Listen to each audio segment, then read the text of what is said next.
All right, here we go. Wednesday. It's our late night pod. We're not fucking around here. We're not tonight. We got a lot not to get tonight. into. Other nights, maybe we don't live up to that, but not tonight. Oh, believe me, last night. That's why the Tuesday edition is not called We're Not Effing Around. So it got a little crazy. A lot of conspiracy theories. And then, I don't know, masturbation talk because of Jeffrey Toobin and people swigging beers. And I don't know. Naked people stealing stuff. It got ugly. Another Twitch ban is on the way. And then we started playing cover music from Harry Styles and One Direction. So I don't know what happened. So what's going on, Petro? Sounds like a strong program to me. I was actually just listening to cover bands. And so, it's right up my alley. I'll pull up some Miley Cyrus in just a bit. I'll take it. Yeah, I'll take it. Party in the USA. I don't know anything else she does. I just know now she's going to cover. Didn't she do Wrecking Ball or Hammer Ball? I don't know what she did. I think she's going to cover. She's going to do a whole cover album of Metallica. So there's like a big reaction on whether Miley Cyrus can do it. And just so you know, I think she's 28, but she's also smoked 4.7 million packs of cigarettes. So her voice is ready to go. Really? It's pretty crazy. She's got a deep voice. I have not heard the one. Maybe Metallica's all she can sing now. That's a range. Next is AC/DC, and then she's done. It's over. Singing career done at 34 years old. Go figure. All right, World Series. Are most of them done at 34 though? Seriously? I don't know. There's some old mother blankers out there where I'm like, man, I don't know if they can still do it. Every once in a while, you find someone who can actually sing. You know what's funny? Last year I just saw sad news about him because the guy's falling apart. I think he's like coming up on 70 years old. He basically can't walk around much on his own. I saw Phil Collins at T-Mobile here in town, and Phil Collins, like that's like a high range Phil Collins songs and Genesis, and he could still sing. He can't move, because he like fucked up his back years ago. Did you see when Guns N' Roses went out? Axl Rose. I never. I don't. He goes downstairs and takes a nap like mid show, and they do stuff without him. The other thing they do is they're one of these groups or artists that thinks it's fashionable to. 9:00 show start at 12:15. Like I don't got time for that shit. Come on, let's go. You're an important guy. Yeah, 12:15. I got to be doing this podcast, or I have to be drinking somewhere, or laying in a gutter. That's right. Keep it moving. Things to do. Gutters to see. This is very random, out of nowhere. Someone asking, does anyone know why Steven stopped covering MMA? Used to watch his stuff 10 years ago. Well, that's very cool. I appreciate that. Local radio show became more important, and UFC, as some people know here on the video cast, and when Adam Hill is here, he can talk about it. UFC is difficult to cover. I like stuff that there's access to, and I've said it the last 6 months or so that I'm not real comfortable covering anyone. I would love to be completely objective and just cover the story, but I'm not comfortable covering someone who thinks it's funny if media outlets get shut down and people get fired. Because at that point, now you're kind of affecting my livelihood. So I'm not in on that. So that's my little protest. And I also think the sport plateaued a bit. They have a big fight coming up this weekend, but the sport plateaued just a little bit, even though it's gone to ESPN. I don't know. How much do you used to have me on to talk MMA? Adam still covers MMA. Do you have Adam on to cover the big events? We used to try to hit every Friday, like if there was a big Friday event, but I haven't had the demand, and I haven't had anybody go, how come you haven't brought Steve or Adam on for the MMA? Yeah. I mean, you stepped away from it. Adam still does, and if I need somebody, I go get Adam. But I don't know. I haven't had the pull to it. Like, I haven't seen the big fights. Like, you can't have WrestleMania every week. I mean, the Super Bowl isn't every week. And I think there's an element of that. And while they are on ESPN, which gets more fights, it's ESPN Plus. It's not on the big station. I think it's got a place, but I think I'm with you on the plateau part. And part of it was, and we sort of did this in the MMA media. Not that I think we were just covering the story, but we covered the lack of money for the big players so much that a lot of the big fighters started to realize, man, there is a lot of money in this. And then they started acting like boxers. And I'm not saying that's a bad thing. You're putting your lives on the line. You should be making a lot of money. And now, I mean, at any given time, Dana White is dealing with like 6 to 8 fighters who are like, nah, I'm not fighting, not enough money. There's always this battle. So the years where you would get like John Jones fighting 4 times in a year and you're like, oh my God, this guy's unbelievable. That doesn't happen anymore. So, by the volume of the fights being reduced, you just don't get as many big fights with the biggest stars anymore. I think also the punishment that's doled out. I mean, I think the training is unreal, right? Like your body, I think it breaks down the body to the point, forget about, I mean, like there's the obvious, concussion syndrome that goes along with anybody being knocked out, and you can get knocked out in training. But I just think it takes such a toll on the individual. And when the company's selling for a couple $1 billion, why wouldn't guys be asking for more than tens of thousands? Yep. So he always talked about the blueprint with boxing. Well, now he's got to deal with that blueprint. And I mean, it's still a popular sport, and they have a big event this weekend with Khabib, who might be the best fighter in all the game, making his return. But who's he fighting? He's fighting Dustin Poirier. And do I have that right, or is that I don't even know who's he fighting? Everybody, so that's how far away I am from it. I know I saw Khabib, and I'm like, okay, well, that's big time. No, it's Gaethje, Justin Gaethje. My bad. Justin Gaethje is fighting, and then Poirier is the matchup for Conor McGregor if he comes back. When he comes back, he wanted to come back early, but he's coming back in January. So that's how much I'm covering it now. I have Pete Fairbanks on the mind, not Justin Gaethje. So World Series tonight. That was an interesting game. It's hindsight. I don't love what the Dodgers are doing in some of these games with this Gosselin cat starting and, bringing Dustin May in after that. To me, Dustin May has the upside. See if you can roll him out there and get 5 innings out of him. He came in after Gosselin. He gave up a big fly, and then they kind of fell apart from there. And the Dodgers got some solo home runs.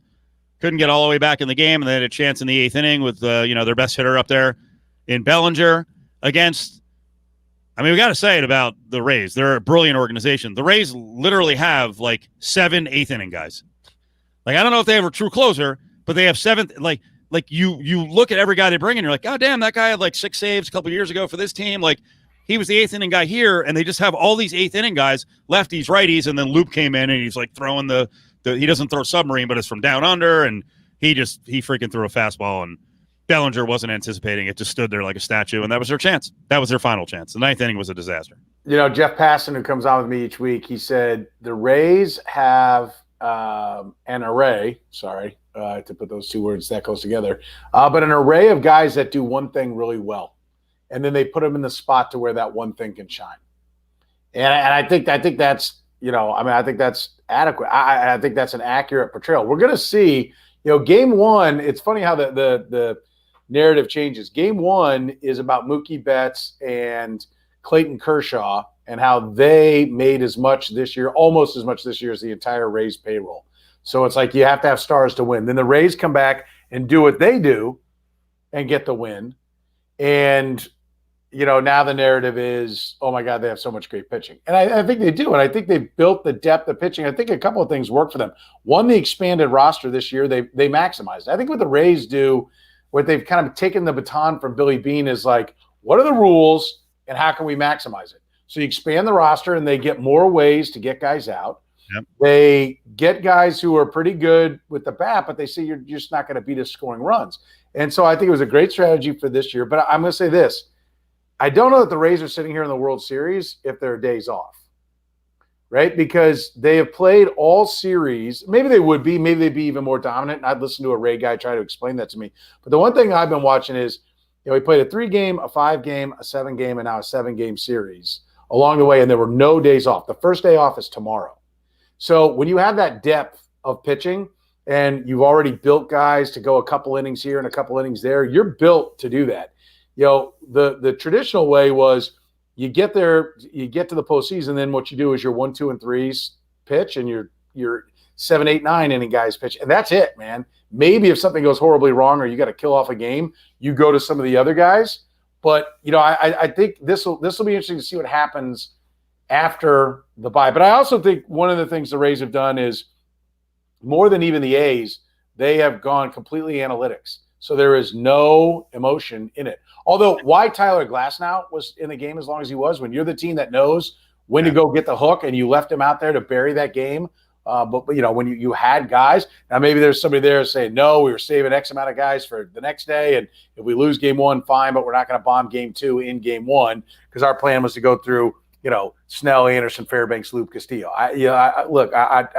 I'm not in the post-game Zoom, so I'm not sure what they're saying about it. But I think it's going to be interesting. And the other thing I'll say is the Rays have won all these home runs because without the days off, other teams have had to pitch deeper, had to get to a fourth starter, had to get to middle relievers, and so they've continued to hit home runs. Now with days off, will they get to the underbelly of the bullpen and still be able to hit home runs? Most home runs in baseball are hit off fourth and fifth starters and middle relievers, right? They're not pounded off Justin Verlander. There are a couple of guys. I think Verlander last year maybe gave up like 30-some-odd home runs or something. But when you get to the postseason, you see only the best and only the best at their best because they come out at 67, 72 pitches. And for whatever reason why Tyler Glasnow, I almost think they just waved the white flag last night and said, this isn't our day. We're not getting back in front of this team. And so we're out. But I think it's an intriguing matchup, but I love the analytics against the money. I wonder how Kansas City Royal fans look at this World Series. Because I'll bring up a tweet in a minute, but what's your opinion? And if you're talking the World Series at all, around Royals fans, what do they think of the Rays, no money, and the evil Empire Dodgers? I mean, there's always a rooting for the small market because we know how hard it is to get to be contention. We know that there are windows of opportunity, and you either have to be incredible at constantly turning over their payroll, which Curtis Siebold, who works with me, always does when we get to the World Series and different times in different sports, like how they were built. Yep. And if you go down through how the Rays were built, there's some great trades in there, and there's a lot of trades. Let me tell you, the Rays. If you watch the games and you're looking at how this team got put together, they consistently maul the opposition in trades. Like it's embarrassing. Like when you're watching Glasnow, you're like, wait, how'd they get Glasnow? Oh my God, the Pirates moved Chris Archer. I think I had that right. Yeah, it was Glasnow and Meadows. And there's two other pieces. There's a third player because I was just looking at it tonight because we're going to talk about it tomorrow. There's I'm looking at Curtis's work. So much love to the big guy. There's a third guy, and there is international pool money as well going to the Rays. Right. Like it's unreal, and so. The Pirates were supposedly playing it both ways and trying to get Chris Archer. They were selling and buying and all this and everything that was going on. The Rays have been fantastic. And I think if there's a lesson to take away just as a rule of thumb for the Royals, like you have to trade. If you're a small market team, you have to wheel and deal. And pitching your fans on, we're going to have a guy that you can have his jersey for the next 10 years. That's crap, man. You got to spin guys. You got to understand everybody's a commodity. And you got to constantly be looking to fill your system with talent and fill the team with talent. And it can't just be who's ready tomorrow or total. You've got to always be looking to turn what you've got into more. And the Rays have done that, and they continue to do that. And if they win, that's going to be the story here, is that they've gone out and taken whatever they have, and they always make it more. And they keep firing. And if they ever make a bad trade, and I'm sure there's some out there, it doesn't matter. They say we're going to win 7 out of 10. And so the more trades we make, the better we're going to be. Yep. And that's the lesson. If I'm a general manager, that's the lesson I take away from them. I better be a better horse trader than the other guys out there, and I have to keep firing. Yep. And they're in some ways, I know the Dodgers have, hundreds and hundreds of millions of dollars. Friedman was with the Rays, so the teams are built the same. Now, the Rays aren't going to have a $32 million outfielder like Mookie Betts, but they're going to have incredible depth in the pitching staff. They're going to have a couple of potential hammers at the front end of the staff. Morton's a good pitcher, so that's a dangerous spot for the Dodgers. And you saw what Snell was. I don't know why he fell apart, in the 4/5, but Snell is really good when he's on.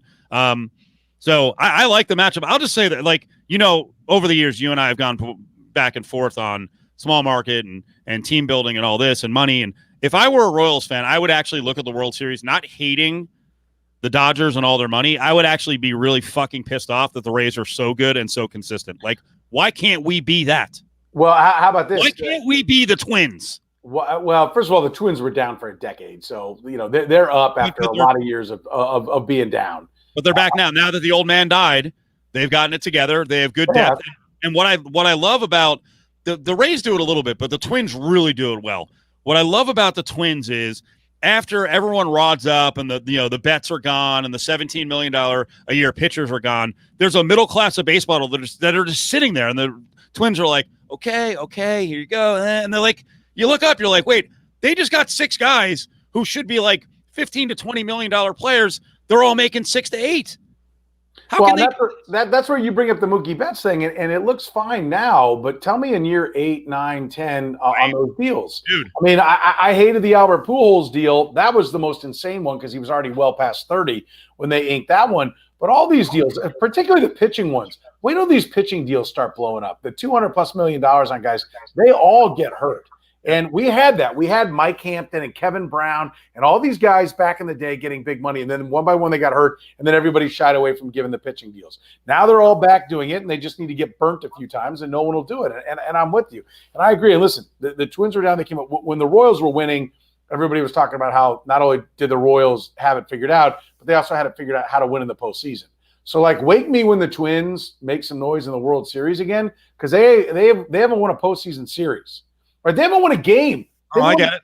Yeah, 0-18. Thank you. But would I rather be in the playoffs or consistently lose 100 games and hope in year 6 I'm going to fucking make the playoffs? Yeah, but I want to be. But you're making my point for me, Steve. Is when the Royals got to the playoffs, they cashed. They went to the World Series back-to-back years, and so I do think there's something that I think is interesting in this about being built for the playoffs, and that's what I'm saying about the Rays. I'm not sure the Rays in a normal year with off days would be here. Right? They narrowly got by against the Yankees, right? What have their series gone? You got to help me out here. They went game 7. They needed a game 7 against the Astros. They needed 5 against the Yankees, right? Right. And I don't know what they did. I think they might have gone 2-0 in the first round. But my point is, I'm not sure they're here because there's a different style of baseball that wins in the regular season. The A's are the ultimate. You can't deny, and I love me some Billy Beane. And I love what the Rays do. I think it's great. But you can't deny there's a formula to maximize 162 games when you have to play to the depth of the roster and through the injuries. And then there's a formula to play the short series, right? Can you sprint? I think teams are sprinting through the regular season more with bullpens and overworking bullpens and just saying, we'll wad them up and throw them away. They're like running backs in football. So I do think that teams have taken some of postseason baseball and applied it to the regular season. But like the take and rake that the A's live on, like you get into the playoffs and they don't let you take. They can beat you in the strike zone. And so the bat's got to come off your shoulder, and it's got to come off your shoulder against guys that can really pitch. And so the one thing I think the Royals showed, one, was they were the first one to say, we'll go to the bullpen super early, and we'll go 2+ innings with our 1 innings guys. And, I think Ned Yost deserves a lot of credit for that. I mean, Dennis Eckersley was invented by Tony La Russa. Taking your closer and going 5 to 7 outs was invented by Joe Torre. And Ned Yost is the guy who's like, let me find 3 Mariano Riveras. And on the days we're winning, I'll get there. And I'll use the off days, and we'll be ready to lock and load, right? And that's what teams have done. But there's also, at the offensive, standing at the plate and waiting for the guy to walk you around the bases doesn't work in the postseason. Now, I say that on a night that there was 1, 2, 3, 4, 5 home runs. So tonight, maybe not the best night to say it, but there is a difference, right? Yes, that's a great point, Tony. There's a difference between getting to the tournament and winning it. That's a great way to put it. And we're going to see. The Rays might win it here. And if they do, everyone's going to say that's how you do it. But let's see. They've been good, as have the A's, a lot, and they never go anywhere in the playoffs. And I think this year people are going to hang their hat and say this is how you do it. And they're going to forget this is a very different postseason than what we usually see. Yeah, I think the Rays are going to be around for at least 4 or 5 years. Oh, yeah, of course they are. They're young. I'm not saying they're not going to be around, but are they going to win world championships? I think they can. I think they can win this one. Well, they're in the World Series. I would hope you'd think they can. I mean, actually, they wanted a best of 7 for shit. I was talking to people today, and it was like, fuck it, it's over. I'm like, it's not over. The Rays are really good and really deep, and they haven't really hit in the playoffs yet. If they hit a little bit, the Dodgers are in trouble. And the fatal flaw with the Dodgers is, they gave up some starting pitching, right? They let Rio walk. They let Maeda go to the Twins, and they got fucked. In some ways, listen, David Price can do what he wants, but David Price is supposed to be here. If they have David Price, then that's probably the final hammer to guarantee a World Series. Listen, I don't even want to talk about. There's no fucking excuses for the Dodgers and their payroll. I'm sorry, there's none. Win, like it. Don't even. I scream a tremendous disappointment. There's no excuse for that. I scream about it every year that whether it's a trade deadline or the offseason, if you're going to spend $240 million, there cannot be a hole on your team. And obviously the hole in recent years has been the bullpen. Then go get 7 closers. Let's go. And I'm fucking serious. Like get 7. Now their lineup. I mean, if you're a Dodgers fan, you have to be. They really can't screw this up over the next 5 or 6 years. Their lineup, when you watch them, you're just like, oh my, you're like core guy, like all like 25 years old. I mean, just watching tonight, you're like, Jesus Christ, Will Smith is like probably their 6th ranked core guy. He's gonna be like a 27 homer a year catcher. Yeah, no, they are like, for all the money they spend, you do have to admit, like, what they get out of the draft and what they get out of trades is insane. That's not money. It takes money to have good scouts. It takes money to be on the international market. But what they do, building from within and then augmenting, but what they do building is ridiculous. Yeah, but so let me ask you a question. Was Mookie Betts the last piece? Was that the piece they were missing? Or was it all the bullpen? Like, if they don't win, they gave it. I don't want to say they gave it. The Rays will have won it. I never like to say once you lost it.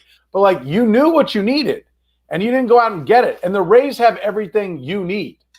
Yeah. Right? They're able to go get everything you need. And if you look up how they got everybody, they came after trade after trade after trade. So everything you're saying is right. Like, I agree with you. I think the Dodgers are an example of really spending money well, you know? Mm-hmm. And so if you're going to have money, spend it well. Where the Angels are a dumpster fire, right? Are a complete dumpster fire on how to spend money. They have no concept of what they're doing, right? So I'm not here to run down either one of these teams. I think they've both done great things. They're great. When you get to this point, either team can win because it's so few games compared to how baseball's played. But I do think that there are things that make this season an anomaly, and I think there are flaws in both teams' approaches. We'll see if the Rays have enough offense. Yeah, and we'll see if the Dodgers have enough starting pitching and both. I talked today about there was a lot of Red Sox bashing last night, because Betts had a big game and we're prisoners of the moment. And I actually defended the Red Sox a little bit, and I'm like, listen. Now, the Red Sox should come out and plainly state that, hey, this is why we got rid of Mookie Betts, because a lot of people are like, oh, they're cheap, they didn't want him. Like, no, you can actually say, you know what? Our philosophy on team building is changing, and we're not giving 12-year deals, and we're not spending $32 million on a player. Now, they're going to need to win eventually, but there's nothing wrong with saying that. Like, we don't believe – and there's nothing wrong with saying $32 million is going to win us a championship in terms of, that style of team building. I think, well, first of all, if there is a team that can do that, it's the Red Sox, Cubs, Totally can. Dodgers. I mean, they can go ahead and sign him and then do everything else they want to do around him. But if their point was, listen, we have thrown every resource we have at winning championships, and now we're empty. Like, we're empty down low. We don't have it. There's no point. There's no point in paying $160 million over the first 5 years of this deal for Mookie Betts to be an all-star and for us to maybe get to 82 wins. If they're like, we've got to rebuild and he's not the difference, then no, it's a smart move. It's what the Rays are doing. Take your assets and turn them into more assets. Now, the question is, did you get enough for him? And did you jerk around for a year and a half when you should have moved him earlier and could have got more? By the way, the other question would be, whoever your doctors are, what was wrong with Brusdar Gratterall? Because that would have been a hell of a throw-in, 100-mile-an-hour reliever, and now the Dodgers have him as like their 5 in the bullpen. Yeah. Maybe a future closer. Like, that's a fuck-up. Yeah. Yeah. That's bad.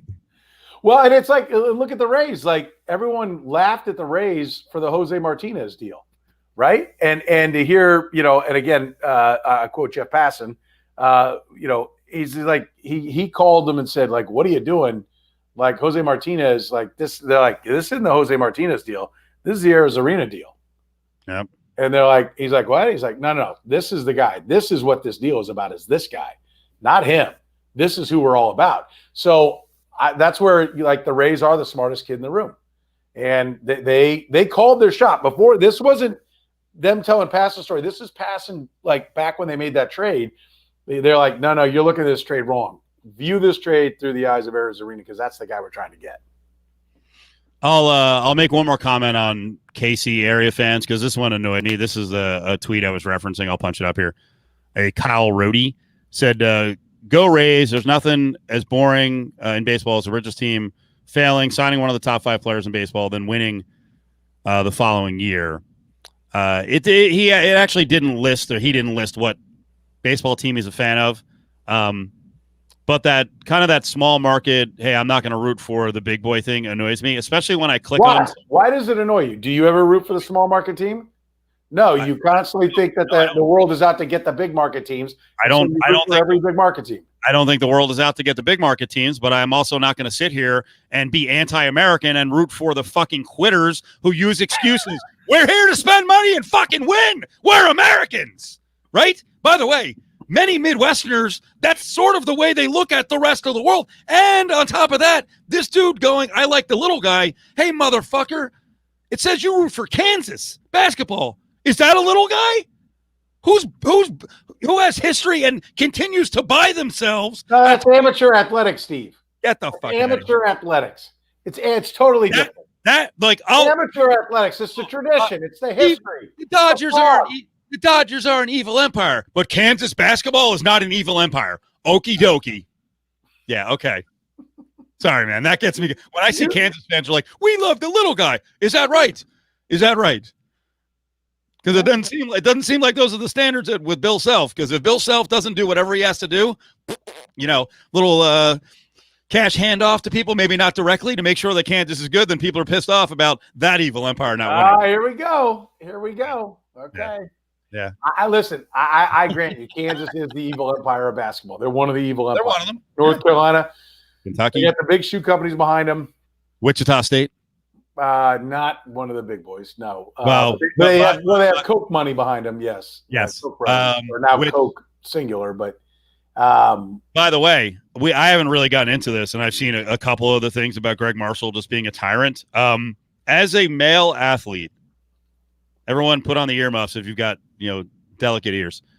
As a male athlete, being called a cunt constantly, is that worse or better than being called a gash all the time? Because apparently that was Greg Marshall's pet word, calling his basketball players gashes. I don't know. I've never been called either, nor used the words in a coaching manner. Yes. The words may have been used. Probably not the best thing for the third grade girls basketball. Third, fourth, soon to be fifth grade basketball team. If I can make the schedule work, no, we have not used that tactic, and we have found results. So, so your point is well taken. And the whole Marshall thing is interesting because he is, if you're going to say on a scale of basketball coaches, and he's accused of some things that are just outright wrong and are enough to get you fired. And if those things are true, then I think it's going to be tough for him to keep his job if they're proven true. But it is interesting to see. I think Greg Marshall's interesting in the dynamic that two things. One, he hasn't been talked about any of their jobs. Is that just because everybody knows how much of a freak he is? He's been mentioned a couple of times, but we just assumed, hey, the Koch brothers are going to put up the money. He's never leaving Wichita. But you're right. The last couple of years, the message was sent, hey, he ain't leaving, and really no one's made a run at him. Even schools that can pay coaches $6, $7, $8 million. I think he makes like $4.5. Yeah, he does. But he's got everything else. He's got the jet to go recruit, right? Yeah. Like the Koch brothers jet. I mean, he has Wichita treats him like he is. Just short of Bill Self. And really at 4, I think when he got to 4.5, he might have been at where Bill Self was and maybe still is. I'm sure there's a new contract coming for Bill Self when they get on the other side of all this crap that's going on. But that to me has been one of the more interesting dynamics because you and I we have faced choices to go other places, right? You've had options, I know, in recent years. And it's like, okay, do I take it? Do I go there? Or is what I have here better than just because somebody says it's a bigger market or somebody says it's a better job or whatever it is it actually? And for Greg Marshall, I always thought it was interesting because do you really want the Texas job? Right? So Texas pays you $5.5 million. Like at Wichita, they're going to be thrilled. You go to the tournament 2 out of every 3 years and you rebuild for 1 or 3 out of 5 and you're rebuilding for 2 or whatever it is. And you make some runs in there and you kick ass in your league. They're going to keep paying you. You just have your agent talk to somebody, you get the raise, and you move forward. It's as simple as that. And so I've always thought that's – I think there's more of a dynamic in that in college athletics. Let's see what Matt Campbell at Iowa State does because he was the hot name, and he's got a big game against Oklahoma State. And if he beats Oklahoma State, he's going to be in the driver's seat to win the Big 12. and maybe have a 1-loss season, and and maybe you'll have to beat him twice, or maybe you'll have to beat Oklahoma a second time to do it. But Matt Campbell's a guy like, do you really want to go and beat Tom Herman at Texas?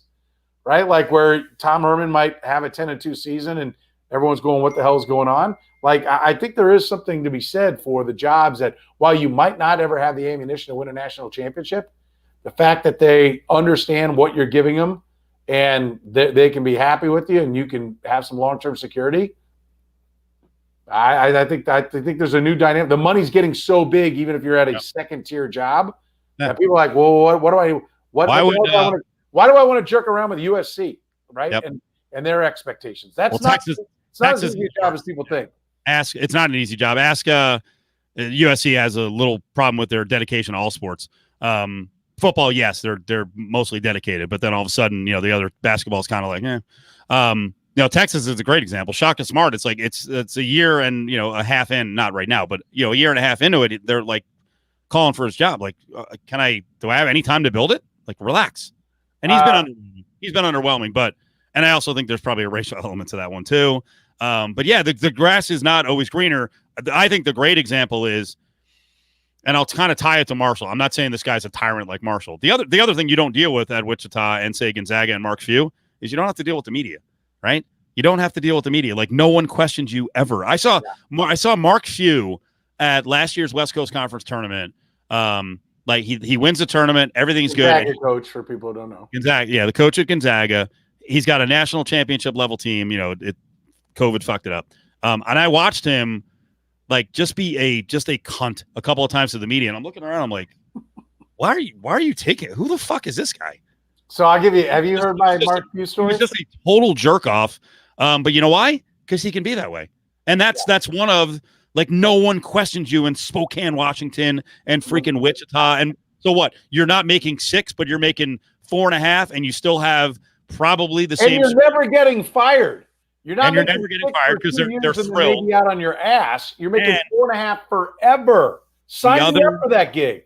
The other big secret is you do still have the recruiting budget that you need, whether it's legal or illegal. So anyone who believes. Like, I don't have any proof that Gonzaga is dropping money on people, but anyone who believes that Gonzaga has consistently dominated on the international market because they just work hard, like Rui Hachimura, well, we just beat out schools to get him. The Sabonis kid, man, just worked out. If you're getting guys like that, and now Gonzaga's starting to get, that used to be Vegas. It might be Vegas down the road. I don't know. To me, if you're getting top 50 players consistently, you probably got to be doing something. Maybe not as obnoxiously as LSU, which that thing's out of control or has been out of control. But anyone out there who thinks like, top 50 guys are landing places miraculously who are kind of off the beaten path. Come on, folks. I cannot do a Polynesian accent, so I will not do this story justice. But 2013 Maui Invitational, I'm over there. I go to have breakfast. At a place, everything's incredible in Maui. I really encourage anybody go at that time. Things are cheaper because no one's there. No one goes around the Thanksgiving weekend, so try to go to the tournament. Don't tell anyone though. But I'm sitting at breakfast, just enjoying myself. I was up early by myself having breakfast, and he's holding court with like a table of like 10 people, and the waitress comes over, and I've seen her like every morning, and so I'm kind of getting to chat with her and I'm like, how you doing, dear? And she's like, it's kind of a tough one. I'm like, oh, really? And she's like, I got this table over here. And I'm like, oh, what's the deal? She goes, oh, the kids. Oh, they're terrible. They're Mark Few's kids. They're running around the place like apes, right? Running around through the tables, annoying other people and everything. And I'm like, really? She's like, they're the worst. Every time they come in, we talked about throwing them out, but somebody said he's got something to do with the basketball that's going on. I'm like, yeah. He's got a little something to do with the basketball that's going on. So I was like, well, you know what? If your kids are running around being asses, then do you think the apple falls far from the tree? Mm-hmm. I know. But, when you're in the outpost, you can do what you want. So no one's going to question you. And then, you know what? I'll look at it from the coach's side. Like a good example. If I'm Eric Musselman and I'm at Reno and I'm in a position, right? He's at Nevada. He was. And I've got all these. Now. if he's got all these Power 5 schools coming at him, like part of the conversation, it may not be obnoxiously delivered, but part of the conversation is like, all right, who's around the program and how do we compete with Kentucky and other SEC schools like Auburn on the recruiting fund? Do you have what I need? Maybe you do it subtly, but like, I'm not taking the Arkansas job unless I have those resources. I'm not taking, he could have potentially gotten to Minnesota down the road. Like, I'm not taking the Minnesota job, and I doubt Richard Pitino would have taken it without some of those resources. Yeah, I mean, listen, if the assumption is that every program cheats and they're all connected to the program, I think what we're finding out is that the shoe companies deliver to the people they're invested in. Mm-hmm. Right? Now, how much of the schools, do they know that's going on? I believe all of them do. Are they part of orchestrating it? I don't. I think the money makers know who they are, and they don't have to orchestrate anything because behind the scenes, Nike's sending kids to Kentucky, Duke, and North Carolina, and Adidas is sending kids to Kansas and UCLA. That's what's going on. Dirty game, and it's not going to get cleaned up. Maybe it'll get cleaned up with some of the NIL money that, maybe there'll be sponsorships and endorsement deals. We'll see what happens. But I have a feeling even that is going to be kind of crazy to control. Don't go down that road because I will tell you, let's quit. Let's stop the charade of college athletics and go to the European model of club sports. I know. You love it. Paying the kids when they're 14. Yep. Bring them in. It's part of a club program and develop them. There's no actually what. I'll go down this path. I told you don't. No. I'm just going to mention a guy who I think is a trailblazer and he gets shit on all the time. He fucked up his kid's career at UCLA. But what LeVar Ball finally did with LaMelo, that's what you do. Now, those opportunities aren't here in the United States. Like, LaMelo Ball is ready to get paid and play with men, even though he's 110 pounds when he's 15 years old. But, he didn't need to play high school basketball anymore, so it was actually kind of smart. It was a disaster when he went into Eastern Europe, but from what we hear, he went to Australia, and it was a great experience. And he got a little scratch, and now he's more ready for the draft than he would have been coming straight out of high school or even going to a place for 1 year in the United States, in terms of college. Listen, if you're an engineering prodigy and you can graduate college at age 16 and you are the greatest engineer or greatest architect ever, they will hire you and pay you top dollars. It's bullshit that we have to send our best athletes overseas to play. They should have an opportunity to play here. We should have professional leagues that they can play here. We do in soccer, right? And that's the best thing about the MLS, and that will continue to further their growth, because they will continue to develop talent at a high level.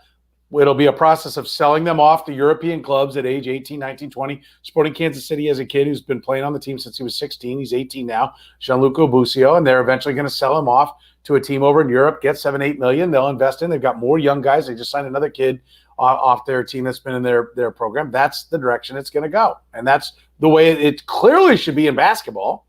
Yeah. There are people who believe that The Rock has bought into the XFL to execute that plan for professional football. I hope so. It's long overdue. The NFL, they're lazy fat asses, the owners, for not going out and having their own minor league system and developing their own talent. They've just milked the tit of college football as long as they can, and they've gotten it for free, even though they can make their football better. And I'm going to tell you one thing that comes out of this. I've already heard Andy Reid chirping a lot about, we got so many more players now. He's asked about the trade deadline today. We got so many more players in there. They love it. Now they got guys. When guys go down, they have guys that know the scheme. You know what the biggest farce ever was? God, I'd have to look at all these damn websites and answer all these calls. They brought in that linebacker that's 36 years old and I know his name, for a tryout because they've had 5 injuries at linebacker. He was a stud back in 8. Shut up. You need young athletic guys that know what the goddamn scheme is. Yeah. So get a minor league, or at least expand the practice squad. But why wouldn't you just take a big practice squad, make a team, and play it down the road on Thursday nights? Get the shit out of your ears. Instead of bad, football games every Thursday night, why not have all a Thursday dedicated to your minor league teams? And you could see, Tua Tagovailoa didn't need to be sitting on the bench. Maybe he's fine. But if Tua was playing for the first 7 weeks down on your minor league team, you're telling me you wouldn't get ratings? Bullshit. People would be all over that stuff. As on your whole job thing, Bake is saying here, if they offered you a job, you can take it and go do it immediately. So, yes, every other job. Mark Cuban and Dan Snyder are loser college dropouts. So, Yeah. Those are always the examples I bring up at Indiana and Maryland, respectively. I'm sure both guys are like, fuck this. Like, it's time to go make money. I believe Curtis. I'm brilliant. I'm a schemer. I'm a scammer. Let's go make money. But on the lower end, right, like Curtis isn't a billionaire, right? But Curtis works with me. He's got like 6 credits of college, right? But he's fantastic at what he does. Yep. Like he does voice talent work all over the country, and he's as good as it gets, working with me. And, like college is not for everybody, and college is not guaranteed that you're going to be the shit. Okay. Yeah. We have our morning board up. Jared was on here. He got all sauced and then got banned from the podcast by our bosses. But he, part of him, as he was getting sauced, people are like, this guy's so stupid. And he's like, I actually have 2 degrees. He does. He's like, he's a brilliant guy. Yeah. He loves doing radio. So maybe he'll be a freaking, molecular scientist or something down the road. I can't even say it, but yeah. All right. Hey, I'm looking here at the rundown. Where was college basketball talk on the rundown? I know. I missed it. Well, like the guy who was, going, yay, small market, and then he's rooting for Kansas. I'm like, dude, you realize the hypocrisy of, you hate the evil empire in one sport. Can I just to get back to that point for a second? Like, it is, I get it. I will grant you Kansas. And for anyone who doesn't know me, I went to Syracuse, like not Kansas, but also not small market college basketball, right? Good college football program, though. I grew up in the Midwest. I root for KU, K-State, and Missouri. They all have their charms, and it's good for my business. I don't hate any of them, and I don't root for one more than the other. I could really actually give a shit whether I want them all to win because it's good for listenership, right? That's what's good for me. But if they lose, I don't lose a wink of sleep, all right? So I don't really care if they lose. I like it when they win, right? But I to the small market thing, let's set all aside like what crooked shit may or may not be going on in college athletics. Mm-hmm. It's a big difference when you get to professional sports. It's a big difference, right? And particularly baseball, and the disparity of revenues is big. Doesn't mean you can't win. Doesn't mean you can't do things smart, and the Rays are a great example of that. And to your point, what every organization has to aspire to do is be a middle-class citizen, because middle-class citizens get to the postseason almost as much as the rich do. I've charted this over the years. The 1 through 10 payroll versus the 11 through 20 versus the 21 to 30. The sweet spot is 11 to 20. They get in almost as much to the postseason as the 1 through 10 payrolls.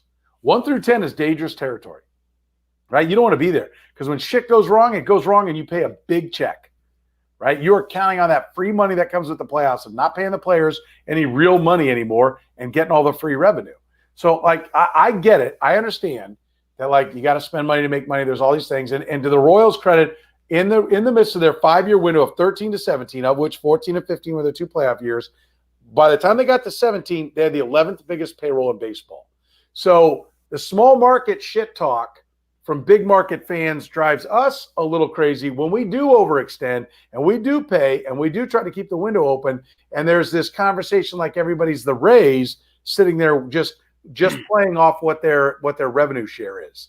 That wasn't the case with the Kansas City Royals. It won't be the case with the Twins. And so there's a bigger picture to all that than just, small market, stop the crying. Right. Every small market team can spend $150 million now with rev sharing and TV money.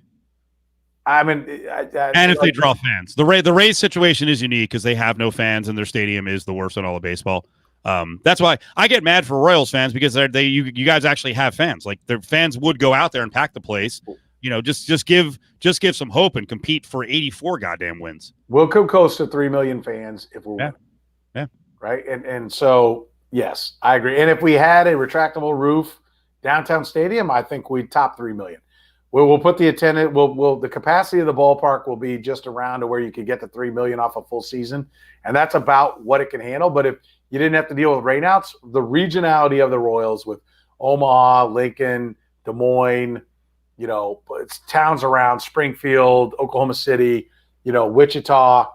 They could draw 3 million fans when they're winning if you knew when you went for the weekend you weren't going to get stuck with 2 rainouts. That's the other thing. Why they're in a fucking roof on every building that's built now is beyond me. Minnesota, what a bunch of backward-ass jackasses that was. How do you live in Snowville and you don't put a roof on your fucking baseball stadium? Can we talk some Chiefs and then some Raiders? Yes. And then we'll get to Super Contest week number 7. And by the way, someone corrected me on Cuban. Cuban actually did graduate at IU. My bad. Bad example. It was Snyder who bailed on. Don't let the facts get in the way of a good point. No, I want to be corrected because I've probably said that before, so that's not correct. I love the Metrodome. I know, right? Rolling roof. Yeah. Okay. So there's a couple things out of the Bills-Chiefs game that I want to get to. Right. One, what did you think of Andy Reid at the end of the first half where they've got the ball first on the 10-yard line, they run, they get 11 yards. There's like 40 seconds left, and he's like, let's throw from our own 21, which I'm so jealous of that you have Pat Mahomes and you're like, fuck it, let's do it. Like I've got the ultimate weapon. But then the ball got tipped, I think, on the he threw it from the 21. Ball got tipped, almost intercepted. Then he threw a ball out. I think it was to his left. It was a completion. Then the Kelsey thing, and I don't want to be results-based because, Kelsey fumbled the ball. Then you get a long field goal attempt. But did that worry you a little bit that Reid at times is like so goddamn confident? Is it just part of what he does? No, it does not worry me at all. And you get the fourth down. Because he is unique as compared to so many guys who, look at 4th and 2 and 4th and 1 is like, we have to punt. He doesn't punt all the 4th and 1s and 4th and 2s. I'm saying everyone. It seems like way too many guys outside of Reid do that. Like he's one of the outliers. Now he has the ability to do that because he's got football's ultimate weapon in Patrick Mahomes. So I had this call today. Yeah, right? And we've called it. Look, I've even said it's a new era of Chiefs football, being champions and having won 14 out of 15. It's like I said the games are not boring in any way, shape, or form. Winning is like, I fucking love it, man, right? It's like way better than losing, quote, Nuke Lelouch, all right? They're great. But there is an element of like when it's like, okay, let's review the game, kind of boring. They won again, right? They do their quarterback's better than the other team's quarterback. I made a career off explaining why the quarterback is shit in Kansas City. And here's a list of guys you can go get. And here's why you go get them. Study after study after study, stat after stat after stat of what it is. That's all gone. That's been taken off my plate. They have the guy, right? And so when you have the guy, two things. So let's go through that series. Because one of the biggest misnomers out there is that Andy Reid can't handle the clock. See the end of regulation of the AFC Championship game in 2018 where he got the ball, I think, with 52 seconds and 2 timeouts and the whole field to go, and he tied the game. Time and time again. See the end of the Super Bowl, right? Time and time again. They connect, but it doesn't get talked about. It gets talked about when you lose, and people who want to defend their prediction, who said Reid can't win the big game. Reid doesn't understand the clock. They all shit on him. And now they all look like fools because he's won the big game, right? Because now he's got the instrument it takes to be good with the clock. It's called a fucking quarterback, right? If you don't have a great quarterback, you're not going to be great with the clock. And now he's got the great quarterback. So here's that possession. They take possession 107 at the Kansas City 10, right? I'm going to tell you, having had conversations with coaches, perhaps maybe in and around this team, all right, what the mindset is here. All right, so 107, ball at the 10. Number 1, drain clock so that you don't give the ball back with the other team a chance to score, right? Can you agree if he goes 3 and out and hands the ball back at 55 seconds at midfield, he's a shit moron? Okay, so first thing he does, shotgun, Clyde Edwards right end, 11 yards. Perfect start.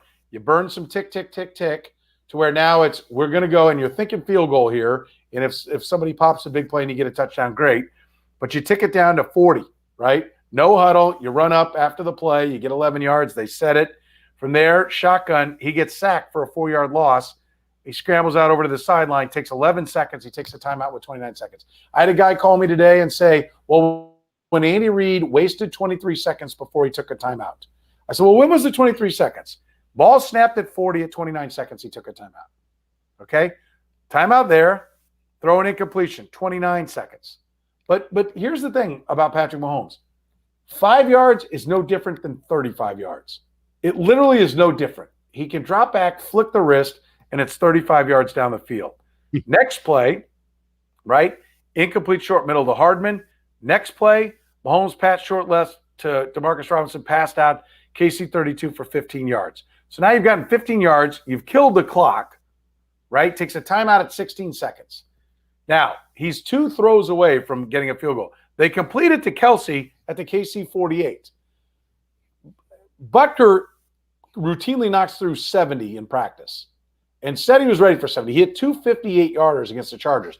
So now you burnt the clock down. If Kelsey doesn't fumble the ball, you're at midfield, and he had a timeout, so he can take a timeout or he can get up, clock it, and have one shot to move into field goal range and kick a shorter field goal. So what don't you like there? What should he have done different? By the way, duck out of the room for a second so your video catches up. Your audio and video are a little mismatched. And hang on. I forgot to. Oh, now he froze up. Meanwhile, look at Brady, misspelled Reed, but Soren, are you a Reed stan? Are you his personal PR team? Holy hell, bringing the receipts. I don't think he's a Reed stan.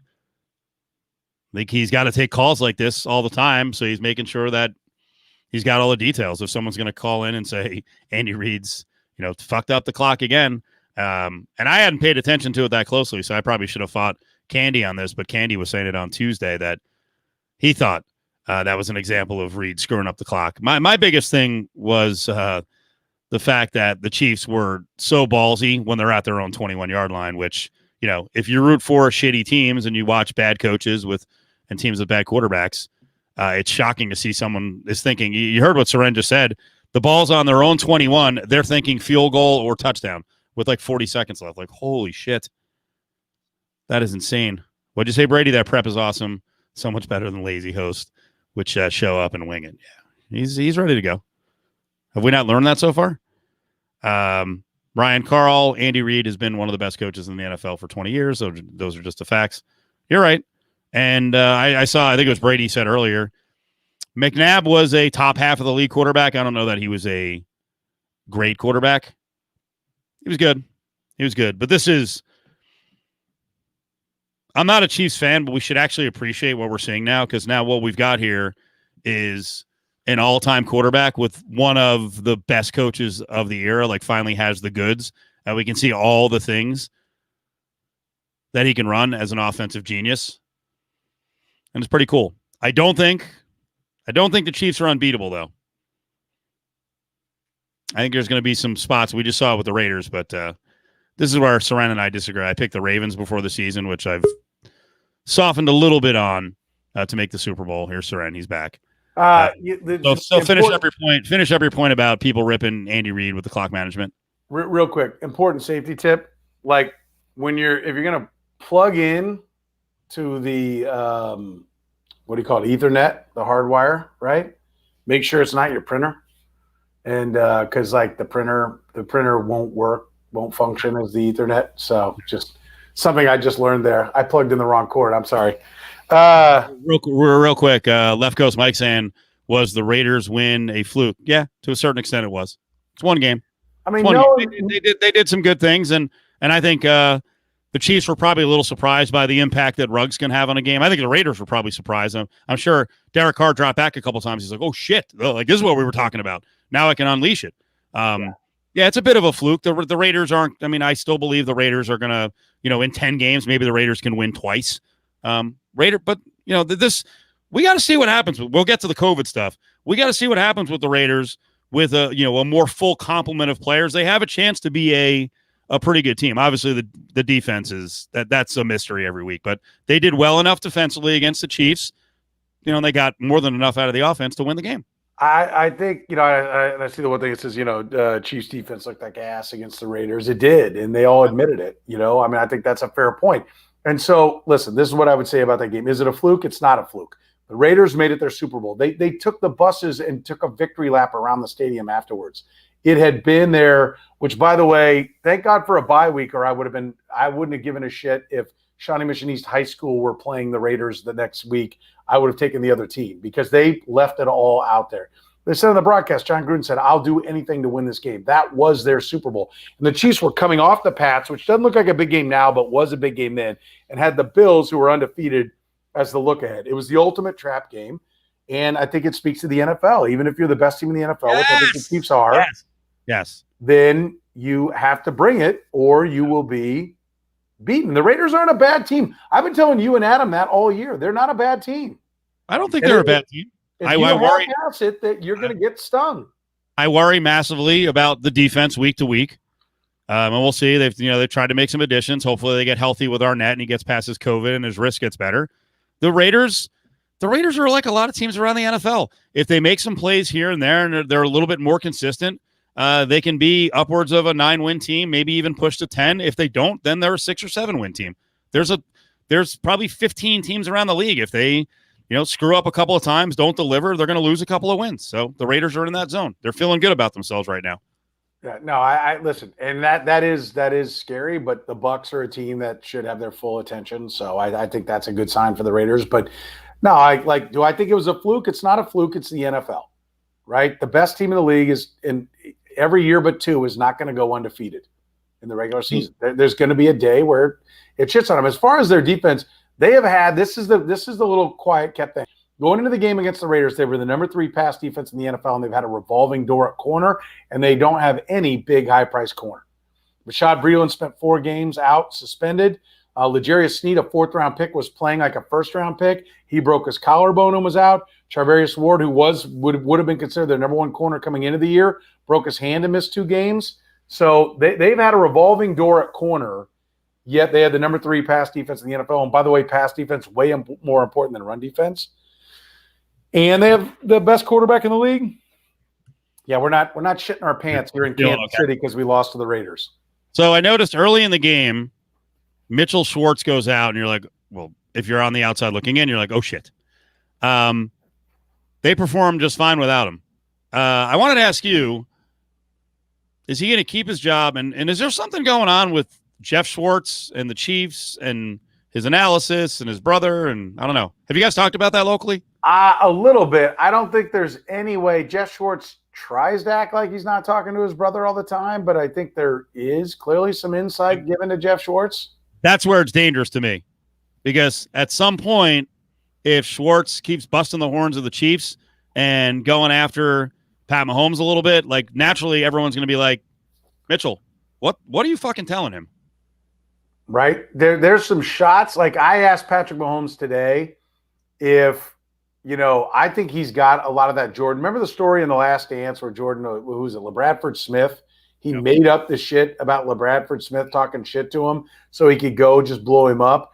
I don't know that Patrick Mahomes has reached the stage where he's making shit up, but I said, hey, you're kind of a competitor. You always say the right things here with us when we're having conversations, but on the field, you kind of let out some of that competitive nature.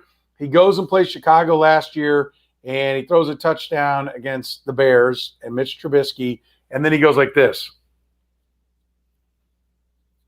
Counts out to 10. I went 10th behind this shitbag, right? That's how I took it. I went 10. This asshole went in front of me. I went 10. Yeah. Right? That's how I took it. This year, he's playing the Ravens. Oh, Ravens are the best team. Or what? Everybody on Monday Night Football or Sunday night or Thursday night. We played Monday night, I think it was. Monday Night Football, everybody on the show picked the Ravens. It was all Ravens, Ravens, Ravens. Lamar Jackson, reigning MVP, blah, blah, blah, blah, blah. He's lighting them up. He throws a touchdown. He goes like this. Referencing, which his now fiance made too big a deal of, shouldn't have on social media, but referencing that he was picked 4th on the top 100 list. Listen, does he want to be number 1? He does. Everybody wants to be number 1. Does he think he's number 1? I think he does. Would he ever say it? No. He always defers to his teammates. He does everything right, but at his core is a ruthless winner, just like Michael Jordan. And on the field, that shit comes out. And so, listen, he is Mitchell Schwartz feeding Jeff Schwartz some shit to fire him up? I don't know. Will it fire him up? Yeah, I mean, I don't think he's going to bag on him. Will Schwartz lose his job? No. I think Schwartz has been playing down, and we now know why. He's been playing with a bad back. And the fact that they played well without him says that they can shut him down and let him get healthy, like they let Eric Fisher get healthy last year, and have him ready for the stretch run in the playoffs. Wow. What a luxury, right? All right, how about this one? We're going to get to the Supercontest here in a second because I want to look at the Week 7 numbers. We're not going to talk about Week 6? We can talk about Week 6, yeah. But before that, Adam Hill brought this up on Cofield and Company today. Well, Adam Hill's a shit starter. Let me just tell you that. So you got Denver this week, right? So Denver this week, and then at Denver. Looky here, Snow Jets. game. By the way, 24 degrees in snow, just like last year in Kansas City. All right. Looky here. 2 weeks from now, Jets in Kansas City. One look ahead line already has 21 and a half. 21 and a half. I'm starting Chad Henne. Just to not get Mahomes hurt, that's your thing? Don't risk him against the Jets? I'm playing Mahomes for the first quarter like it's a preseason game, and then Chad Henne's going in, and I'm just running a lot. Is that Le'Veon Bell's potential debut against the Jets? Is that his debut? No, I think he'll debut against the Broncos, but that's his get-up-to-speed game against the Jets. Yep. So Le'Veon Bell gets 17 touches. Lair gets like 23. And, the Jets are going to be playing practice squad players in 2 weeks anyway. So easy win. Chad Henne puts up some numbers. He builds his confidence. Mahomes does whatever he wants on the sidelines. He throws ketchup all over a fucking steak. Let's do it. How do you root for the Jets? Like, how do you do it? How do you not quit? Eric Eager from Pro Football Focus, who comes on with me, quit on the Vikings in 2010, said, I'm done with this shit.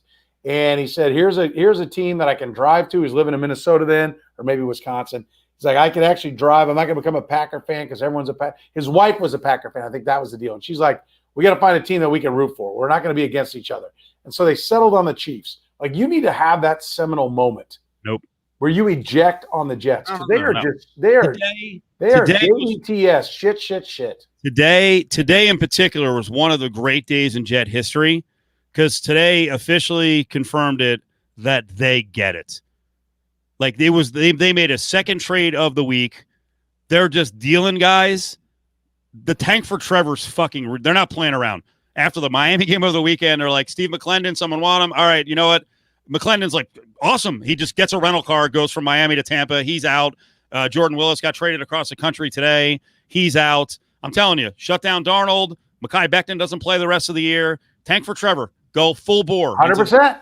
Why wouldn't you? This is. I love this. Like they may get it wrong building around Lawrence, or if they have to trade the pick, whatever. They may get the picks wrong in the future, but clearly the philosophy is we suck. Let's stop playing around. We're not going to pass on the next great quarterback or play the middle ground where we're like, let's get to 5 wins. Let's get to 6. No, fuck that. No. Let's do this. There's no way to prevent tanking unless you have relegation, right? Unless you adopt the English Premier League, the European soccer model, that if you're not good enough, you get sent to the minor leagues as an organization. There is no preventing tanking. You have to do it because there are extra resources that come with it. Therefore, you tank. And I said this, like, if you're Eric Bieniemy, right? I'm not saying he's the number one coaching candidate, but he's definitely going to get hired this time. I said, if you're Eric Bieniemy, which job would you rather have? And this is how I identify the jobs. Deshaun Watson, Justin Herbert, if the Chargers fire Lynn, or the number one overall pick. Those are the only, like, if you're going to be the number one choice and you have your choice of jobs, which one of those is more attractive to you? Give them to me again. I'll put on a fucking hat. Go. Deshaun Watson. Yep. In the Texans job. Yep. Justin Herbert in the Chargers job. Or whoever gets the number one pick.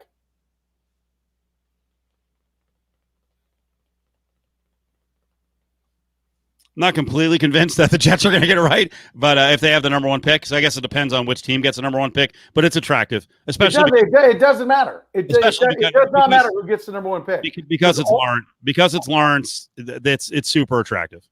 It does not matter who gets the number one overall pick. You have to decide, is Trevor Lawrence better than Deshaun Watson? Is Justin Herbert better than Deshaun Watson? Because Deshaun Watson is the safest bet there amongst the quarterbacks. But then again, they're going to have a top 5 pick, maybe, at least a top 10 pick, and that's going to be made by the Dolphins. And I think their second round pick is going to be made by the Dolphins as well. So, the Jets could become a really attractive job, except for I think teams that suck forever or because they have bad ownership. And that's not going to get fixed. I don't know. Is this a shot here? This is exactly what I want. I don't even know why you would write that.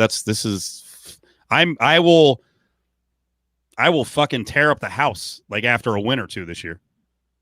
I will set up a room just to go in there and sulk. I don't want to win. I'm done. All right. Ready for all right, do you want to talk about week 6? It was a rousing. It was a rousing success. Yes, we needed it. Yes, we needed it. By the way, the leader of the Super Contest at 25-5. So we got some ground to gain. What are we at? 16-12? No, 18-12. 18-12. Yeah. So 18-12. So we're 7 games back. Okay. We better get on a run, right? This is some good vibes the last couple. I think we've kind of sucked and had a couple of bad beats. We had a disastrous 2 weeks, and there's been like 8 games that could have gone either way. So, but last year 25-5 is in first. Yeah. Okay. Free rooms so far, I think like 4 nights, maybe 5. So I'll use more. I won't. I can guarantee that. Yeah, Petro ain't coming out. But yeah, next year, but I'm not this year. Do we deserve the Eagles? That was a good comeback to back cover. 100%. That was your game. That was my game. Petro had the Bengals. That was brilliant. Now it wasn't super easy at the end, but the fact that they stormed out of the gates, that was a good +7.5 pick. We had the Steelers. We had the Steelers, which we both like the Steelers. We both like the Steelers. Yeah. Yeah. Bengals to me was a matter of like the quarterback matchup is like so favored the Bengals actually because Phillip Rivers has been so bad. So Bengals, Steelers, you were all about the Eagles and you were seriously. I was in there was a friend of mine, Nate Bucati, had a charity thing where you got to walk or run if you're not an old fat ass miles in this competition thing and to raise money for cancer research. And so I headed out and was listening to my station and they're around the NFL stuff during the game. And you are just shitting yourself over the Eagles. Like they're due. You're quoting Adam. I said, dude, 7.5. The back door's open. Well, because I watched. Here's what got me. You will get all over me for analysis like they're due. And Adam and you broke down the games last week, and he did say he was on the Falcons and the Eagles, but it was their due thing, and there wasn't much behind it. And when they were getting bombed by the Ravens, I was so fucking pissed off. They're down 27-6. I'm like, this is their due. Get out of here. I mean, but I liked them. I'll tell you the other one, and I will pat both of us on the back. I think our number 1 pick last week was the Niners. And I feel like I have a decent feel for the Niners. I think the number 1 pick the week before was the Dolphins against the Niners. And I think we've been on the pulse of the Niners very well. Yeah, the up and down. I thought I was going to be on the Niners again this week, but I don't like the number. So I thought I didn't think there'd be such a reaction on New England looking like ass against the Broncos. And I thought the fact that it wound up 18-12, the Broncos and Patriots, and the Pats had a chance to win at the end. I was hoping that a lot of people didn't watch the game and didn't really see how bad the Pats were, but there was a pretty strong reaction. So what was our 5th game? By the way, we also crossed off the Titans. The Eagles replaced the Titans. So, but the Titans, that's a weird cover. Weird. We were on the better cover as far as I'm concerned. Steelers score a touchdown in OT to get the cover is bullshit.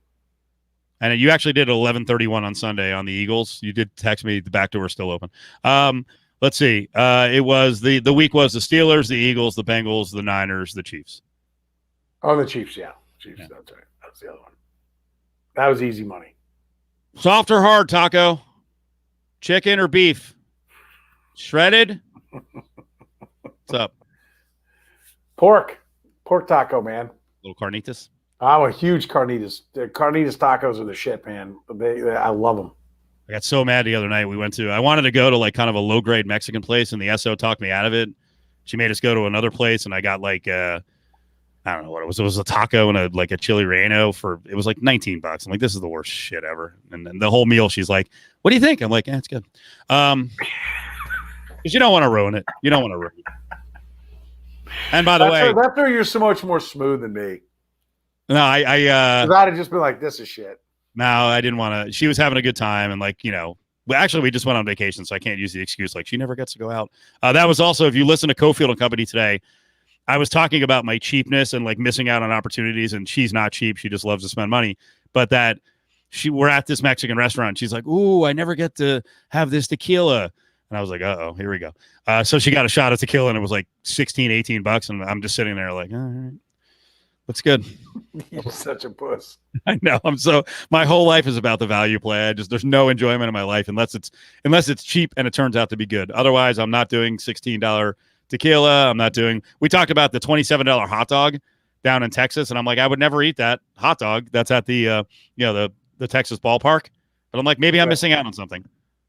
It might suck, but I'm missing out on something. All right, so here's wait a minute, real quick. Most expensive alcoholic beverage you've ever had? I don't even know if I've myself. I doubt I've paid more than like $12 in my entire life. $200 shot of whiskey on my honeymoon on the beach, some restaurant on the beach. And where the hell did we go? I mean, I remember it. I just can't remember what it was called. Anguilla. Yeah. Was it good? No. Was not worth $200. Here's the thing. It's wasted. When the hell else are you going to get a $200 shot if not on your honeymoon? It's wasted on me because I'm not like, I don't even know the difference. And that's why I don't like go crazy on drinks because I don't know. Like, I can on a couple of Mexican vacations, I've done tequila tours and like, where you kind of learn about tequila and you can tell the difference with better tequila. Yeah. Don't let George Cheruri at PFF. He's like a tequila connoisseur. He will punch you in the face if you try to say there's not a difference. Oh no, there's a difference. We talked to yesterday. Mark McMillan, former chief, was on with us. He's on with us every Tuesday, and we had on Fred Barnett, his teammate from the Eagles back in the early '90s. And Fred Barnett's doing really well for himself. Like right now, he was talking about his wife has business in Bermuda, so he's in Bermuda for like 6 months. And apparently, Fred Barnett got into whiskey, right? And he was talking about some whiskey he's got, like some of the classic bottles. He was talking about a bottle that he got.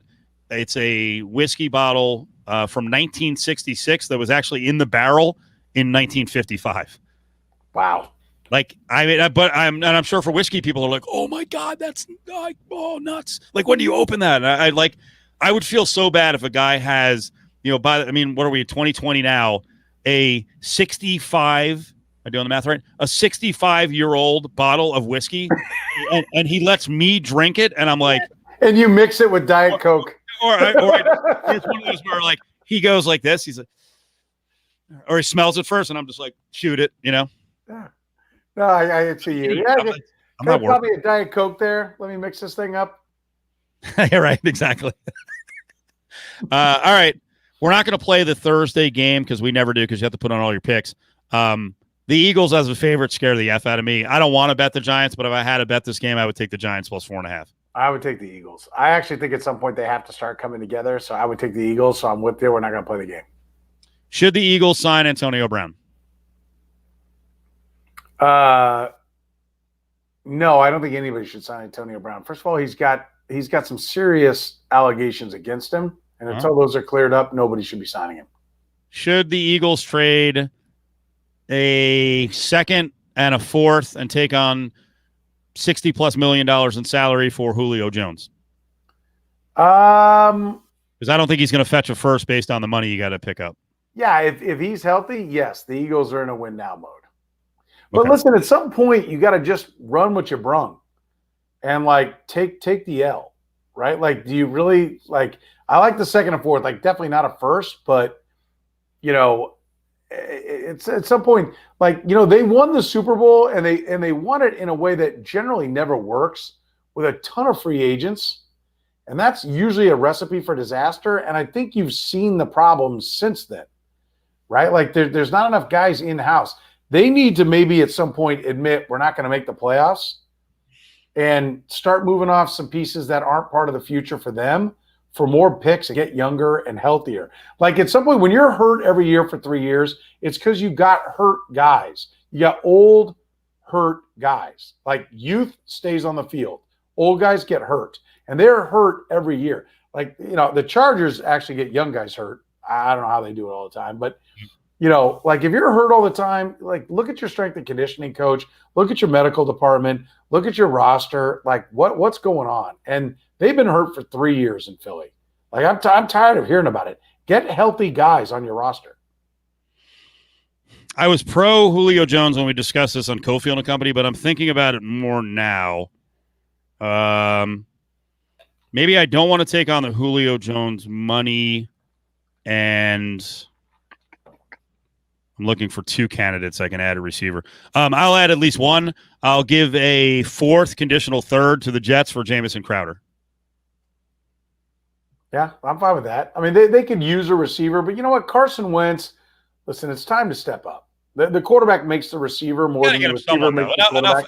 Alshon Jeffrey and Deshaun Jackson are like 5s at this point. They're never healthy. Get him someone.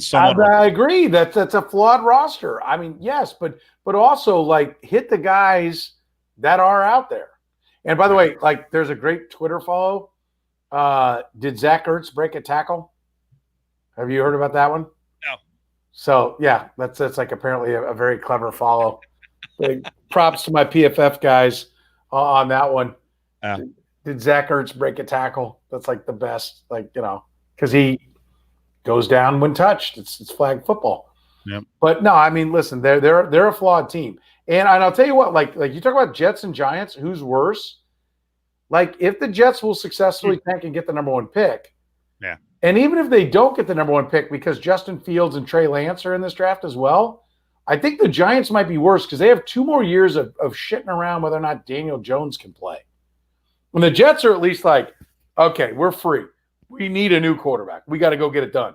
And once you admit that this guy's like, if you're still goofing around waiting to see if a guy's going to come through, and I'll give the Bills, and until the last couple of games, Josh Allen looked like he had become a revelation. So they've kind of farted around for a couple of years while being a playoff caliber team. And he does some things that won games, running the ball, you know, keeping plays alive. But like, if you're not sure about your quarterback, you're in purgatory. And it might just crash and blow up on you. And that's the Giants. They're not sure about their quarterback. The Jets know their guy's shit. That's miles down the road from we're not sure. I'm not playing the Browns -3. Am I going to play the Bengals plus? I'll consider it, but I don't think it'd be one of my picks, but I ain't playing the Browns right now -3. Why? One, I don't think Baker Mayfield's healthy, and I think you're starting to see the effect. Like, yes, Kareem Hunt is a good player, but Nick Chubb is fucking awesome. Like the drop off in the run game has been precipitous. Is that a right word? I don't know. It's been big. I would lean towards the Browns. Okay. I would think this one's in play because I think the Bengals get a lot of hype for the Colts. Problem is not winning that game. They stay hungry. Stay hungry, but I don't know. I mean, I need to look a little more. You think it's an overreaction here that the Browns have gone from being a darling from the books, now they're down to just a. They get slapped. I mean, what happened the last time they got slapped? Right? They got slapped in the opener, and then they won 4 in a row. So I think the Browns have a lot of good pieces. I think they can coach. I lean to the Browns. I like the Browns -3. I'm not saying it's going to be one of our games, but I'm on the Browns. Who wants the Cowboys in a pick against football team? I mean, how's this a pick? Right? The Cowboys are a first-place team. 2-4, but they're a first-place team. I love what you're saying here because this is exactly what I outlined on Tuesday, that the rest of the season people are going to keep saying that about the Cowboys. Like, man, they got motivation. And so does football team. They're not dead. Well, I love the fact because it sort of it plays with tanking, or you do get a really good feeling out of it. The fact that Rivera against the Giants is like, yeah, let's go for 2. I don't know. I watched Tom Osborne do it. It didn't work out, but fuck it. You know, let's do it. And he goes for 2. They lose the game, and it serves both purposes. The team is like, hey, we're behind our coach, and they actually got a loss. So if they're, you know, long range, if they're really trying to tank and win 3 games, which I'm starting to think that playing the Jets are not winning 3 games. No. I'm starting to think Kyle Allen, though, is part of a plan to try to minimize wins in Washington. No, but it doesn't. Here's the thing. You just mentioned it. Washington doesn't – if they've really given up on Dwayne Haskins, they don't have to get Lawrence. They don't – he's not the only guy in the draft. Right. Who is Washington's OC? It's actually Scott Turner, Norv Turner. Do I have that right? Or is he Carolina? No. It's Scott Turner. Donovan. It is? Is Scott Turner? No, wait. Yeah. John Donovan's named offensive coordinator, quarterbacks coach for the Washington football team. Is Scott Turner Carolina now? Did he go with Rule? No, Carolina is LSU's guy. Oh, you're right. It is Joe Brady. You sure you have that right? Wait, no, hang on. That's the University of Washington, probably. Yes. Hang on. It's Scott Turner. It is. It's Norv's. He's the OC. It's Norv's. Yeah, Scott Turner. He's a former 5th string quarterback at UNLV, believe it or not. It's Scott Turner. Yeah. Okay. That was an interesting venture there. Listen, right? who's I'm saying he's with Carolina. He was with Carolina last year. Rivera moves up. He takes him I with didn't him. want to type in Redskins, right? So I just went Washington. Yeah. I listen. I can't bet the Skins. Andy Dalton's better than unless Alex Smith starts, and even then, I don't know. I mean, as long as he's been away from the game, like let him start 3 or 4 games. You play the Cowboys, you don't play it. Still, like my theory. If you don't have a quarterback, I can't play you. Yep. Lions for me are in consideration +2.5. It is on the The road. Lions, like where were we? Like we're Lions whores. We're absolute whores for the Lions. I had the Lions on the list last week. I know we went 5-0, but I just would like to have cashed a Lions victory. Like I'm not complaining about the 5 we had because we won, but like we're Lions whores, and that was like a comfortable cover. How come we can't get the Lions in that spot? Because we've had them in bad spots. The Falcons will be, I'll guarantee you, one of the 3 most popular in terms of the consensus pick. People will be all over the Falcons. Like they're back, baby. They're doing it. New coach, he's making a difference. And what is the line? Because I'm seeing 2.5. 1. Falcons 1 at home. Supercontest 2.5. Good value there. Yeah, I can't help you. The Lions are diseased. They're not as diseased as the Falcons, but they're a diseased team. Like to me, if we play the Lions after all the turds we've had with the Lions, we're chasing last week's victory. I can't help you there. Okay. Panthers +7.5 under consideration. Saints will have 3,000 now at the Superdome. Saints 7.5. Boy, the Saints are a tough watch. I'll tell you. I watched because I was with the SO. She's a Chargers fan. We were down in New Orleans. We sat at a New Orleans bar. I sent you a picture, right? Yeah. Your first reaction was to go eternal lockdowner and say, "Hey, wear the masks." But the guys actually. I should punch up that picture. It was a couple of fans who were actually talking trash to my girlfriend, and I'm like, it's the Chargers, dude. They never win. Relax. Like she can root for the Chargers. I love how I always get shit. My country, the medical people say just stay home. Yes. And I do what I'm supposed to do, and I'm the dick in this. It was a tiny shot. What you're doing is totally fine. I don't have any problem with it. I'm not some brave, anti-masker, COVID hoaxer. I go out a little bit more. I'm sort of, I'm happy to do it for my company. I'll just leave it at that. But no, I'm not mad at you for staying at home. I'm not mad at you for staying at home. I'm actually to the point now that we're seeing news about a whole new wave coming in the fall. I'm like starting to, second guess a lot of my choices. I'm like, man, maybe I should just use the setup at home and start doing it from the backyard again. Dude, well, I mean, I've been at home since March for the show, but I got several friends that we watch Chiefs games, used to go to the games with. They come over and we sit outside. We got a TV outside for this. Yeah. Yeah. By the way. Yeah. Good. Brady just went all. I don't care what other people do, but don't bitch at me because I'm not out there being like, don't do this, don't do that. But everyone they're like, oh. But you have to admit, your first reaction to seeing the picture was, oh, I guess. Why are they wearing masks? Because those are the rules at bars. And New Orleans is actually a lot more shut down than Vegas, but it's such a bogus rule. It really is. I admit it. When you go out and you go to a bar, you have to sit there on the mask. As soon as they bring the drink over, you're like, all right, rip the mask off. And then you just sit there. Like, the rule should be, and I know people are like, it's outrageous. The rule should be the mask is on. If you take a swig, take the mask off, put the mask back on. But, I mean, right now, people are so like, I'm not going to be dictated to. Their heads would explode if they were asked to have the mask on all the time. I do leave my house. Right. I go to my kid's soccer game and they tell us to wear masks and socially distance by 6 feet. And half the people don't do shit. And like, I don't go tell them, hey, put your mask on, a-hole.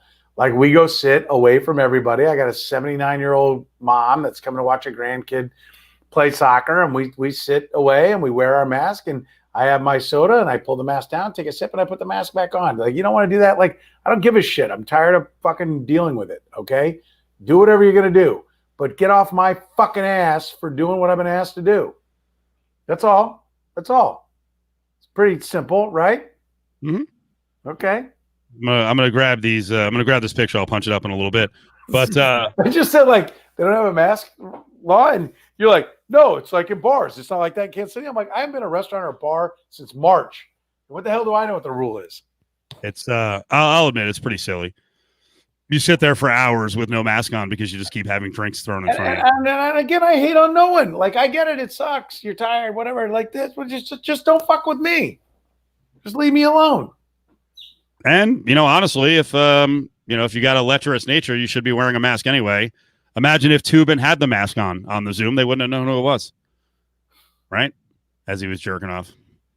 Uh-oh. Who's get off my lawn? Is that me or is that Petro? Because I'm definitely capable of. Probably me. It's probably me. I'm not going to listen. Whatever you want to do, people. Whatever you want to do. We lost our focus. Saints or Panthers? 7.5. Like I'm infected on this one because I'm, get a suicide pool that the Saints are probably going to be the play.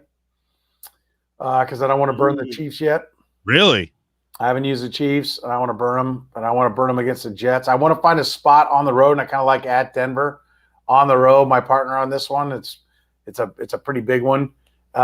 He's not wanting to take the Chiefs now, so I'm probably going to be on the Saints. So I think that might be clouding my judgment. I do like Carolina. I like what they got going on, but do you really think that they're a team that's going to be above 500? No, I don't either, and so. I think Vegas knows something on this line, and I like the Saints minus the points. I didn't say I was going to bet it. I'm not comfy laying the 7.5, but I don't love. I think the Panthers are going to be a little more up and down. I'm with you. I think this is a tough week. You think we're going to love 5 picks when we lock them in? I might love this one. I don't know that the books have caught up with what the Jets are doing, and I think that the Bills might be like 15 or 15.5 on Sunday.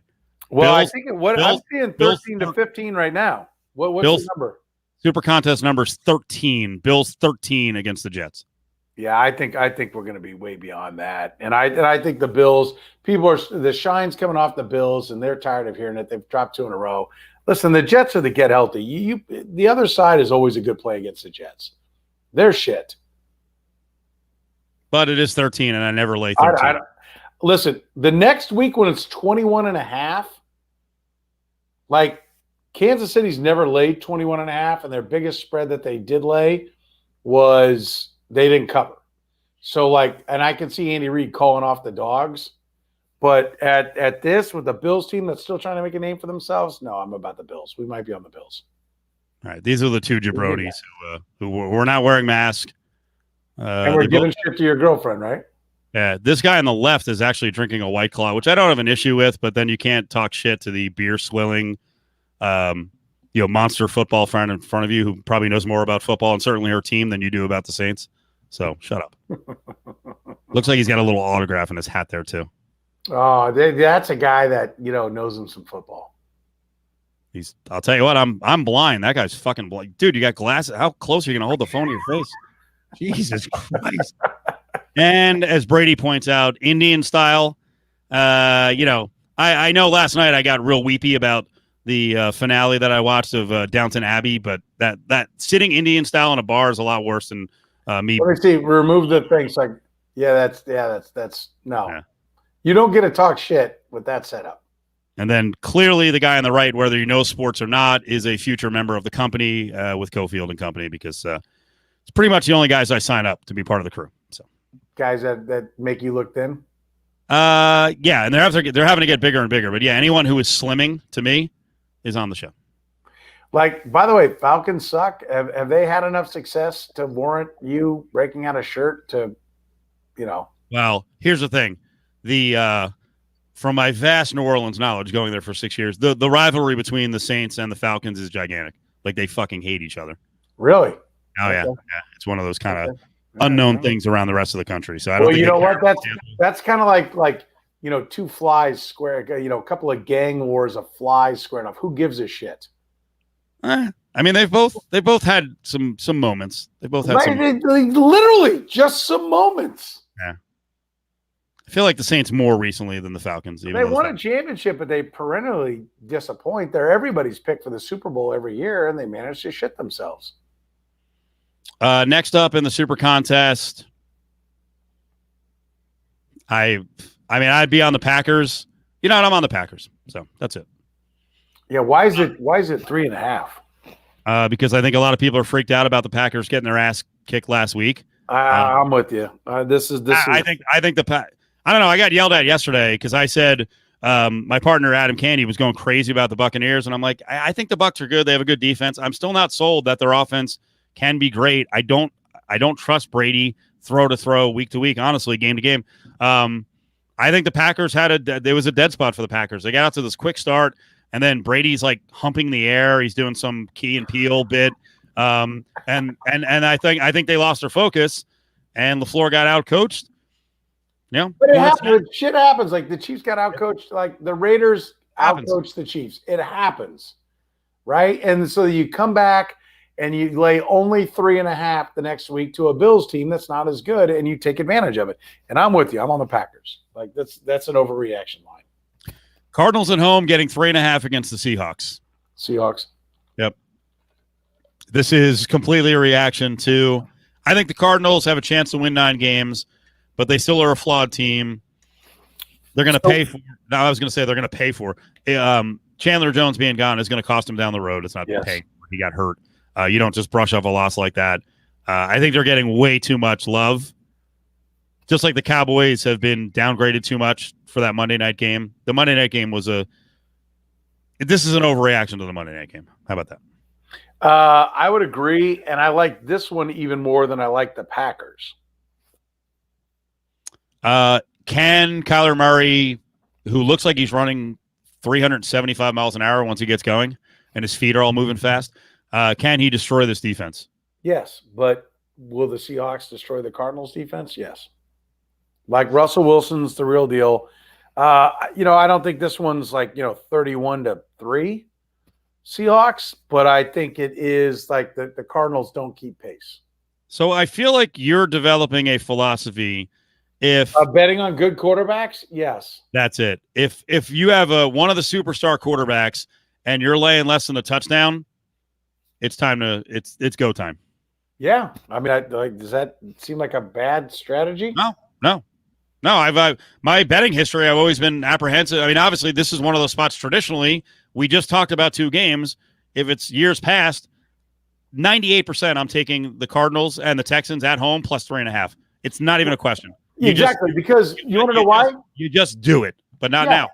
You do it because you can't figure it out, and you're like, Vegas knows something we don't, right? And so that was the old school. The old school was just be a contrarian, and you can cash tickets.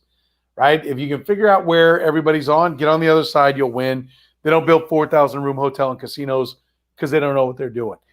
But now, the average Joe is less consequential to what the number is. And you have analytics guys. And so Vegas is more having to protect themselves against what the game really is. Okay? So from that standpoint, I think there is sometimes it's like, who's the better team? Now this is one where I think, there is a part of me that fears, like 15 years ago, Cardinals all day. Cardinals on the money line would have been my pick 15 years ago. Right? But I think the Cardinals get a lot of juice as it is. People act like the Cardinals are really good. They're not. They're an 8-8 team. And they got a quarterback that runs around, makes some highlight plays, and when he's on, he looks good. But are you ready to call Kyler Murray one of the best quarterbacks in the NFL? Not yet. No. He's trending that way. But and here's the other thing about the Seahawks defense. Pete Carroll and his staff, do you expect the defense to get better or worse? Of course, they're going to go up. I think they're going to get better. So I'm on the Seahawks. All right, next game up, I'm looking at Patriots and Niners. I would have been really bullish on the Niners if they were getting – this is going to sound crazy, but if it got through the key number, it was 3.5, 4. So the number is throwing me off a little bit. Early check, and this is not always super accurate because most of the action is later in the week. Early check on the cash and the tickets. The split, Niners are getting 64% of the cash and ticket action. So almost 2/3 of the action is on the Niners. So right now, this is a stay away. I'll actually amend this. Even though What I watched was abhorrent. The Patriots' offensive line was abhorrent. It would be a slight lean, but it's probably a pass. Pats. I'll play the Pats. You're saying pass or Pats? Pats. Patriots. Okay. I'll play the Patriots. Really? Yeah, I think this is smart money jumping on the early line. And, listen, I like a lot more at 5.5. Right? I think the Niners are Jekyll and Hyde. I think when you can catch the Niners as a dog, you like it. When you got to lay points, you don't. I think you like the Patriots when you're catching points. When you got to lay points, you don't. Right? I think both of them have quarterbacks that are good enough to win, but also not good enough to win it by themselves. So you're going to need a great game plan. It's going to have to all come together. I listen, if you play the Pats every time, are you going to win 100% of the time? No. But, are you going to win more? These two teams are kind of mirror images of each other. Jimmy Garoppolo is, somebody, I think it was Kevin Harlan told me once, 70-some-odd% of all games are won outright by the team that has the higher rated passer. Right? And this game is getting down to where it's almost just a pick 'em. And you know what? I don't know what their passer ratings are, but they're the same shit, except one of them can really run. And, two great coaching staffs. I think Josh McDaniels can build a game plan. Kyle Shanahan can clearly build a game plan.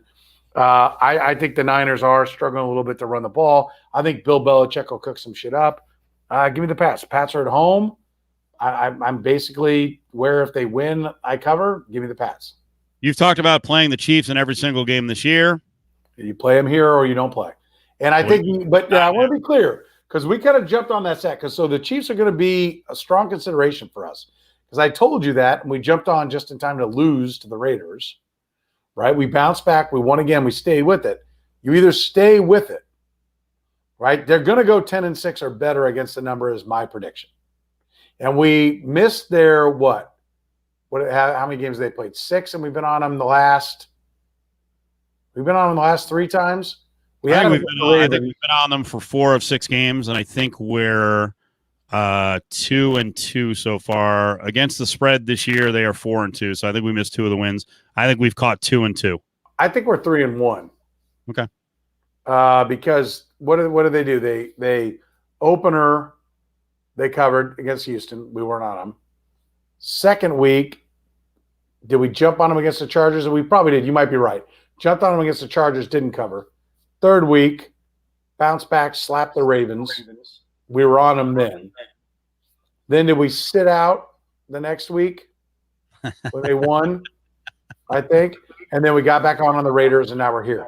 I think they will go 10-6 or better. And I think if you could pick 5 teams that would go 10-6, and at the end of this contest, you went 50-30, you're going to be in position to win it. You're going to be. Let me put it this way: you're going to be in the ballpark. All right. You think it's going to take better? Do I think they're going to go 10-6 against the spread? No. Do you think 50-30? We got to go 7 weeks. So, do I think 50-30 will be in the top 100 where you get paid? Yes. That's 62.5%. Yes. So that's why I said, and I said it before the year, which had we done it, we'd be 4-2 on them. Right. And if you just lock them in every week, you're going to be there. And I think it's literally the Ravens would be the other team because they're a regular season grinded out machine. So if we're going to do it, we have to do it every week. But I definitely don't think that the Broncos beat the Pats. There's no reason to touch the Broncos. Chiefs are going to shit in their ear. Buccaneers and Raiders. Do you agree or no? I agree this week. I'm never I'm not going to say never on the Broncos because who knows what the number goes. They don't have a quarterback. They're unbettable. They're bad. And worst of all, if they're in close games, Vic Fangio is a disaster. Yes. He will find a way to fuck it up. How the Patriots had a chance to win at the end is it's mind-boggling. I haven't seen I've rarely seen or the offensive line for the Patriots. I don't even know how the Patriots had a chance to win with that offensive line. It was unbelievable. And there was a lot of bad offensive line performances, but I felt so bad for Cam Newton. It was like dudes folding on him after like 2.5 seconds. It was crazy. Raiders are getting 3.5 against the Bucs. It's already pushed to 4 in some spots. They're dealing with COVID issues again. Just bad luck. Trent Brown, right tackle, positive test. He can play and get cleared if he has a bunch of negatives coming up. They sent the entire offensive line, the starting offensive line, home today. If they're all negative and the contact was deemed low risk, they could be back for the game. By the way, John Abram also sent home for contact tracing. So let me say this: dicey situation. Teams got to take shit serious. Mm-hmm. So Jordan, when the Chiefs and Pats played and the game got delayed, Cam Newton positive, over 20 contacts to Cam Newton. Yep. Jordan Ta'amu in the quarterback room, right? He's the Mississippi quarterback. They have 15, 20, 25 contacts with him? No, 3. Okay. They had 3. So, you have to, in the building, still continue to separate. We got a little peek under the covers on how Andy Reid does it. Some guys are on Zoom. Some guys are in the room. They're going to the ultimate. Now, they think they got a championship team. So they're all in, right? And we know they have a championship caliber team.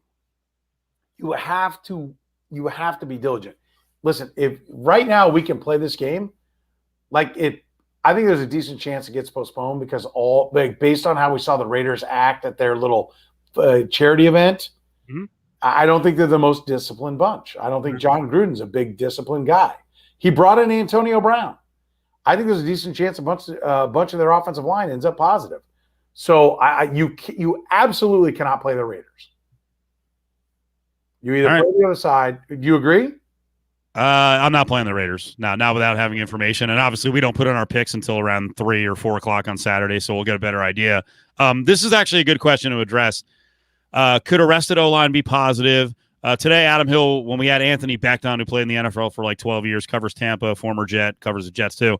Adam asked Anthony Beck, hey, if you don't practice for 4 or 5 days as an offensive line, is that, a bad thing going into the game? And Beck, he paused for a second. He's like, they're fine. He's like, you'd like to get the reps. I think I have, on the NFL level, I have overplayed the lack of practice in some of these spots. I'm not that worried when guys don't get practice. I don't think it's the end of the world for team, for bad teams. I don't know, but that includes the Vikings though, because the Vikings didn't have practice that week. And they played well. The Titans didn't have practice. They played well. Patriots didn't have practice. They played like shit. Okay, but I'm not gonna handicap that the lack of practice thing. I'm not gonna handicap it in a lot of spots. Here's what I'd say: 1 week doesn't matter. 2-3 weeks, 2 out of 4 weeks, it starts to build up. 1 week, I don't think it matters.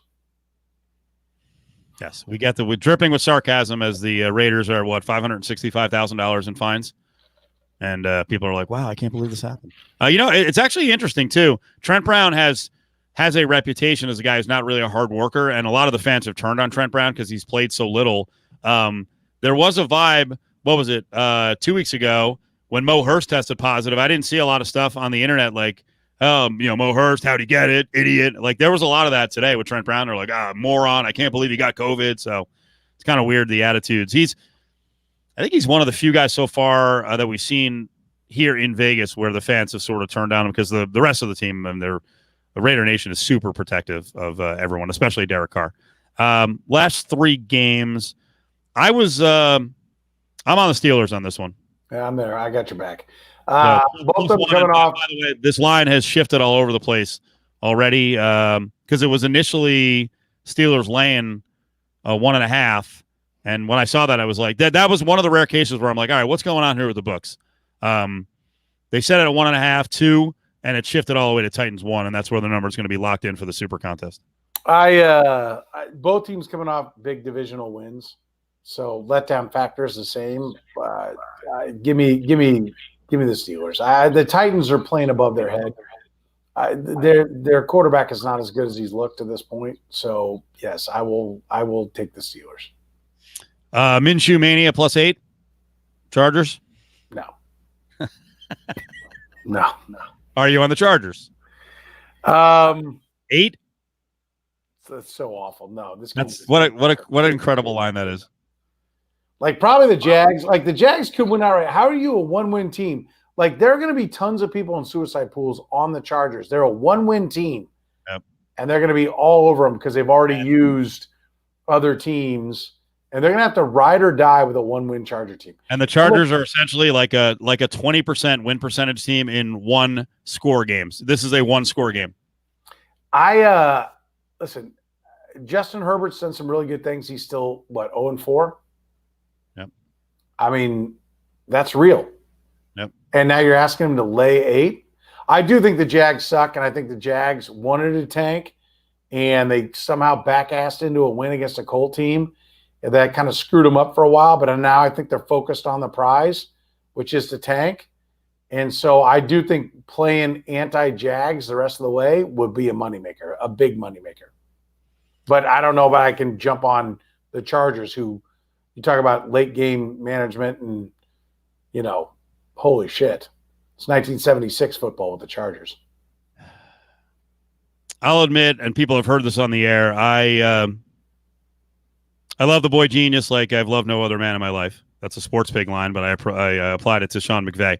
Love the guy. I don't think the Rams are that good. I'm becoming sort of a Bears stan. I like their defense. 6 on the road. I'm going to use your term. I feel like the Bears are a team that likes to play the rock fights, turns the games into rock fights. And 6 in a rock fight is kind of interesting. Motivation for Nick Foles, not that he needs it. He's kind of a different kind of guy. This opened at 7. It's sitting at 6, which means there'll be a lot of tease down plays on the Rams, I think. Tease them down into a pick 'em, which I usually like to be on the other side of those things. Matt Nagy can coach. And if you look at last year, you go, he's not that good. You look at 2 years ago, he was boy genius, right? And so you talk about Sean McVay.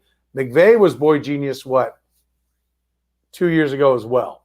So these are 2 of the boy geniuses. The Rams roster is so top heavy with just a handful of guys.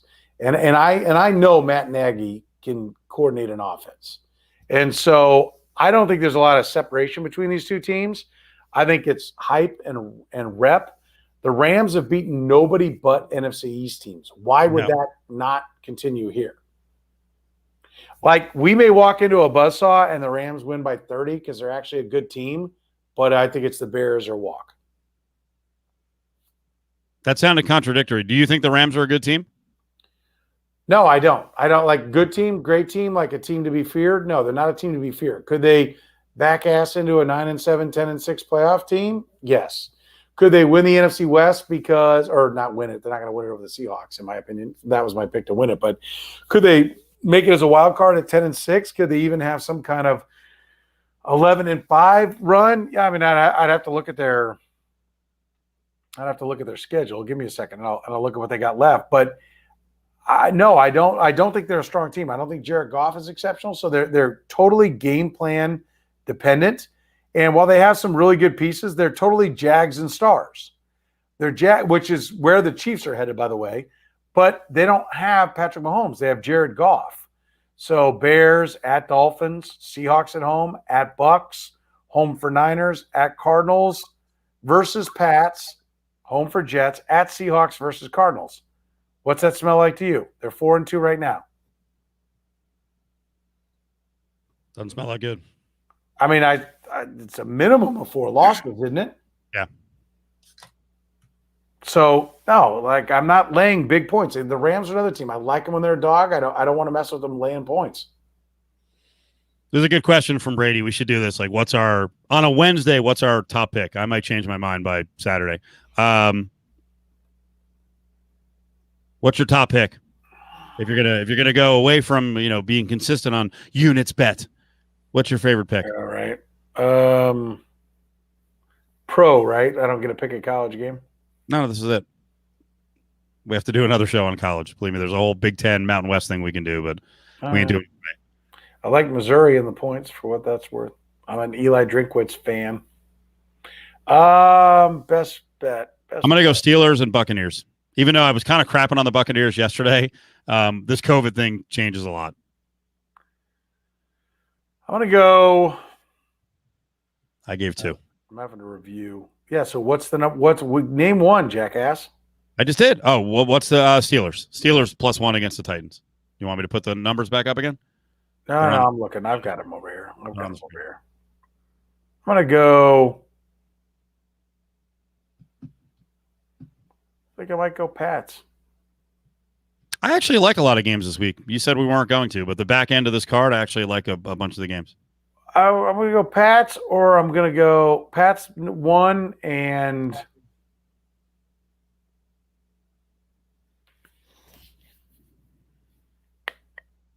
maybe Seahawks. I mean, I like quarterbacks, right? If you bet the quarterbacks, you're going to win. You're a square. I like it. All right, we're going to close where we started.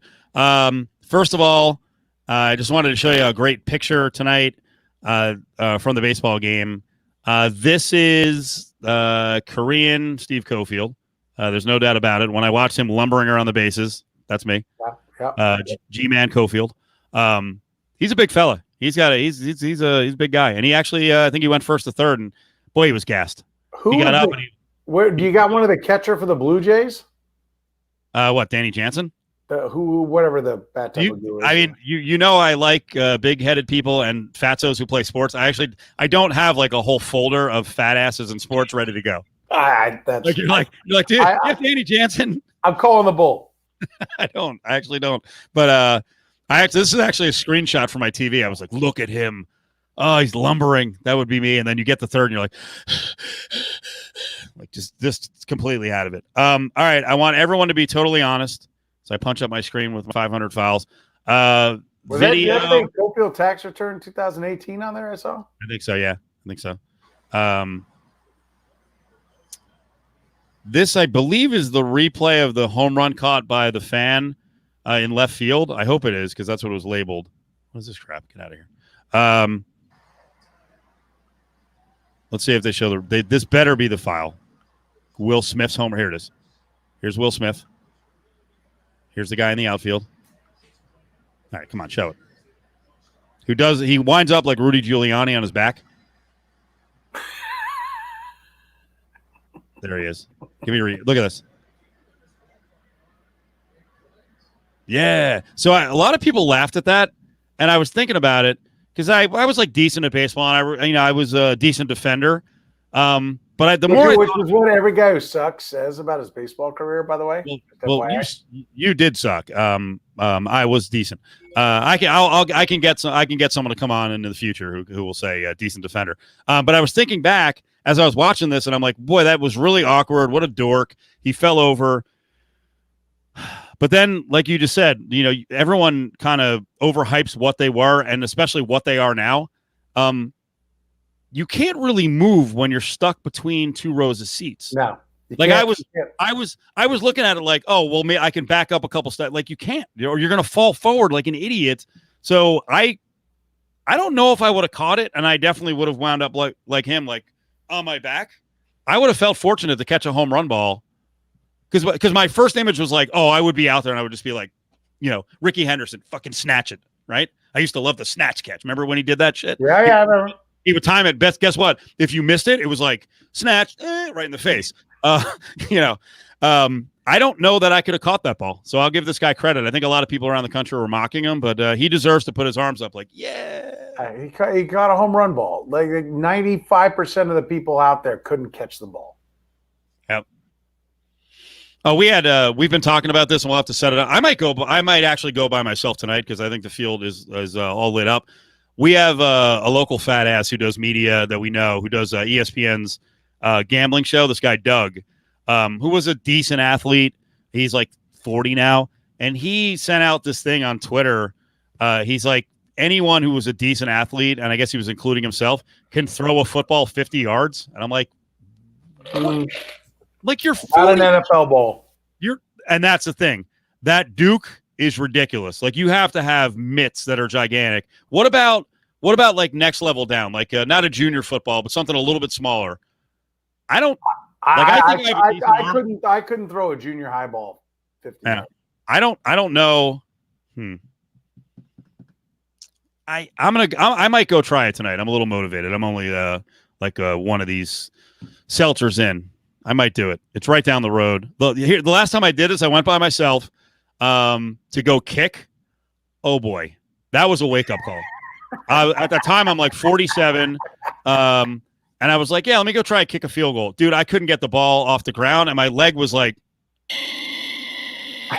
I'm like, I played soccer. I was decent. Like, I can't kick the ball in the air. Listen, I've been working out more, dropping some pounds. I'm excited that it doesn't hurt when I go upstairs. Like, I'm not going out for any kind of athletic achievement. Bad, man. Bad. It's a new world. Who was saying, I don't think I've done this, man. But here's the thing. Stuff I might have said on the air like 15 years ago, has a lot of it's absolutely changed now with the reality that like age does break you. If you don't keep yourself in shape, you become just an old hunk of shit. Yep. You have no athleticism. There's nothing left. Like I'm telling you, I think my next major accomplishment, can you see that? I think it's like off the screen, but I've got this giant pepper in the corner, right? That thing. Right. I won that at a basketball shoot at a carnival here, the Italian American Carnival. Like, I think it might be my last great athletic achievement of my life. That was it. Because they were like the reduced rims and full-size basketballs, and it was like one of those moments. The SO was with me. She's like, "Oh my God, that's great!" And ever since, she's like, "He can really shoot it." I'm like, "I don't know how I did it. I couldn't do it now, but that was it." That's the last.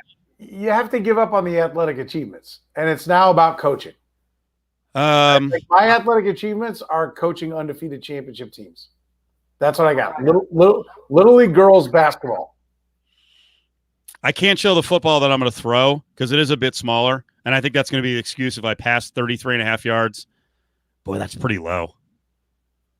It's more than you think. It's more than you think. But I'm not sitting here saying I'll bet like, a couple $1,000s on over 33.5. Listen, the world is filled with Uncle Ricos. Yeah. Right? If you remember Napoleon Dynamite, like you were not a high school coach away from being a pro. Yeah, no, you're right. Jay Lawrence is so true. You got to stay in shape, or else it's Ben Gay in preparation H from then on out. Man, I've hemorrhoids going to be a disaster. All right, 33.5. Okay, all right. I'll take your over.